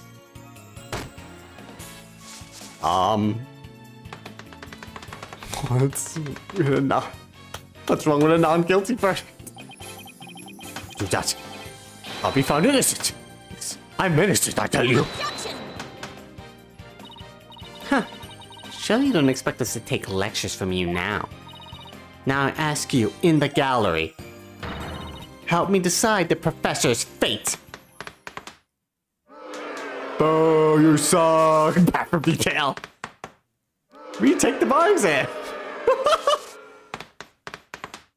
30% salary cuts? What is this fucking joke? He's losing it. Dismissal. Oh, he's really gonna write it down. He's doing it. He's doing it. He has to be honest. Go ahead. Go do it. Write it down. Oh! Oh! There he goes. Well, I see we eating out of a straw for a while. Prosecutor Blackwell, what has become of our witness Aristotle Means? It is as Sykestone as suspected. Blood was detected on his staff. He has admitted to this heinous crime. All of it. He shall join us in the clink tomorrow. His teaching skills can be put to good use there. I'm pretty sure you could just stick a bird on him every time he tries. Great. He'll teach felons that the end justifies the means. So much for rehabilitation. Can I ask what the professor's motive was? Huh. I could barely make out a word he said on account of his shattered teeth. One of Blackwell's fellow inmates was once a surgeon. Why not a former dentist too? I eventually had him put pen to paper. It turns out Professor Means was the one taking bribes. Ah, yeah, the bribe thing. Huh. The victim had suspected him after a report from the class snitch. That led her to question him at length the day of the killing. Right there, on that stage. The result? A heinous crime that was brought before this court. The fool, like Newman, had come to know of the script's contents via the victim's note. It seems he came up with a plan to stab the victim with her own awl in order to make the killing look like one in the script, and thus frame the defendant. But the scrap of paper with Hugh's name had the same mark as Professor Court's planner. Yes, about that. Those planners are bestowed upon all students graduating at the top of their class. Ah. Really? So then he has one too. Indeed. Once upon a time, Professor Means was also awarded the same notebook. The handwriting is being analyzed now, but like as not, the scrap belonged to him. This too was evidence of the bribery scheme that the victim had obtained. Know that Constance Court was clean, and that only Aristotle Means took the bribes. That's good to hear, and also sad. To think a professor would murder a colleague, then try to pin it on a student.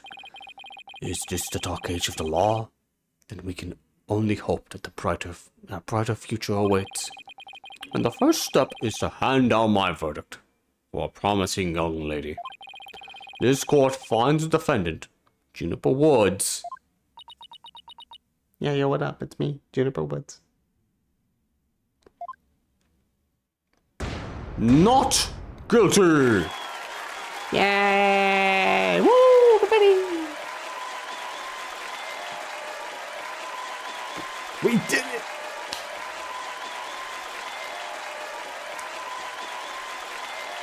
I think a black will actually help in certain strokes. It's like, I'm not taking that guy's side. Fuck that guy. I wish you all the best on your road to becoming a courtroom judge. We will need young people like you if we ever to hope to restore the law to its former glory. Yes, Your Honor. I'll work as hard as I can to grow that beard. Maybe one day I'll be able to work with all of you to make a difference. Proudly serve Professor Court's memory. Do not let her death be in vain. Oh, he said something nice. That's the last thing I expected to hear from him today. Court is adjourned.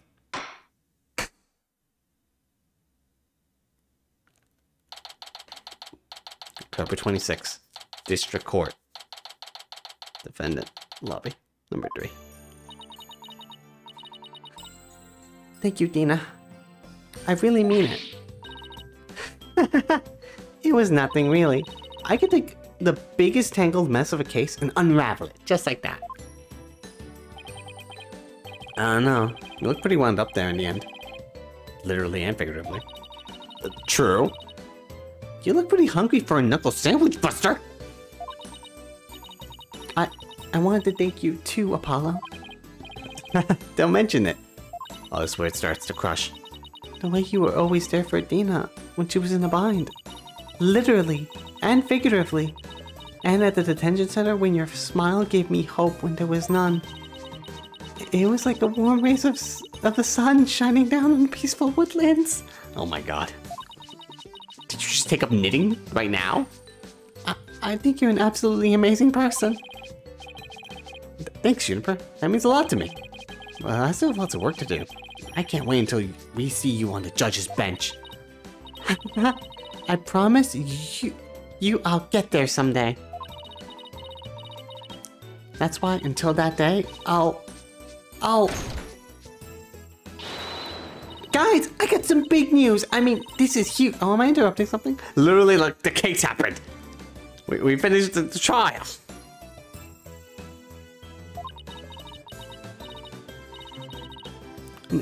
No, it's okay, I think. So what's the big news?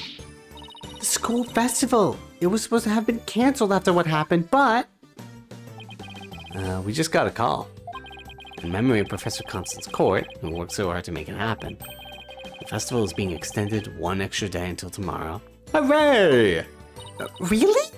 All right! It's time for a festival! Woo! And we could have a nice little thing. Oh my god, not this again! Oh, we get to hear Clavier. We've got a special treat. Oh my god, his voice! Letter for Themis Legal Academy. He doesn't have a German accent. Achtung, baby. It's time for the guitar serenade.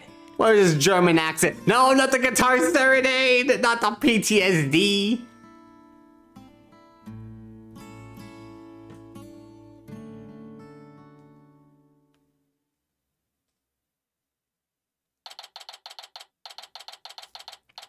Miss Legal Academy. Third floor lecture hall. Ah, that was so much fun. School festivals are amazing. I think you and Robin are getting a little carried away. Ah, you're singing your voice, Juniper. It could melt my H-E-A-R-T. Mr. Wright, thank you for that training seminar. Just remember the objection pose is all about attitude. Oh my god. Oh, and congrats on your mock trial win. Although Robin had you for a while there. Oh, he did it. He won. Wow. I did, didn't I? But I'm just glad we're back to how we used to be. Thanks to Athena. And you know what? I think I'll stick with becoming a prosecutor after all. What? I'm gonna make up for my mock trial loss by winning the real deals in court. Mock trial loss? What loss? Wait. Did they reprise the trial and he won? Level-headed lawyer, course genius, and hot-blooded prosecutor student will go hand again. So does that mean it's really gonna happen? Juniper, there's something I've been wanting to say to you. Hmm? Oh, is he gonna do it? Yes. Juniper, can we still be friends? You know, best friends like we've always been. He did it. Huh? Best friends? I thought you were gonna profess your love for Juniper if you won the mock trial. Also, no, she's my best friend. Get your own. No, I was going to confess that I'm not a genius and that I'm really 25 years old. Aw, that's actually kind of sweet in its weird way. But you already dragged it out of me during the trial, so... Whoops! Whoopsie! Just imagine she's doing the whoopsie face. Listen, Hugh. You too, Robin. Miriam. Oh, she's here too. Me too?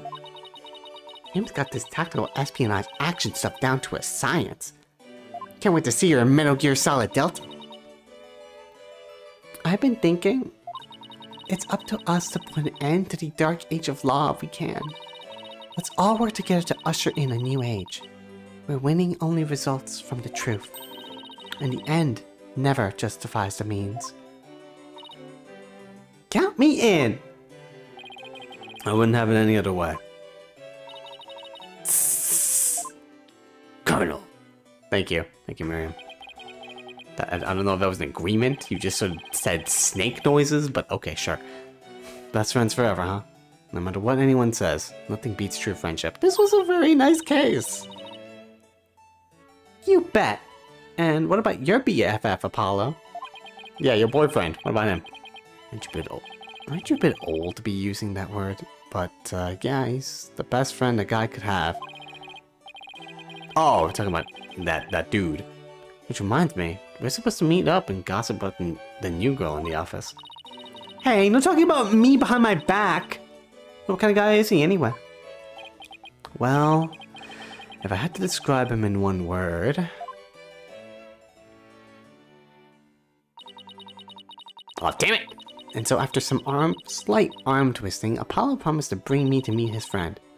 Unfortunately, that promise was never meant to be fulfilled. Uh-oh. For not long after, their friendship was mercilessly severed by fate, and the bonds between us began to fray and unravel as well.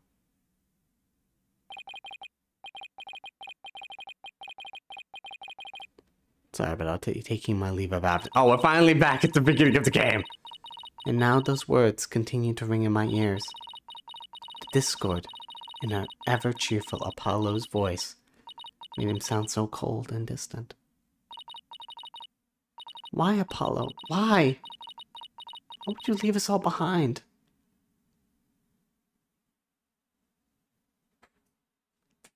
And thus ends the third case.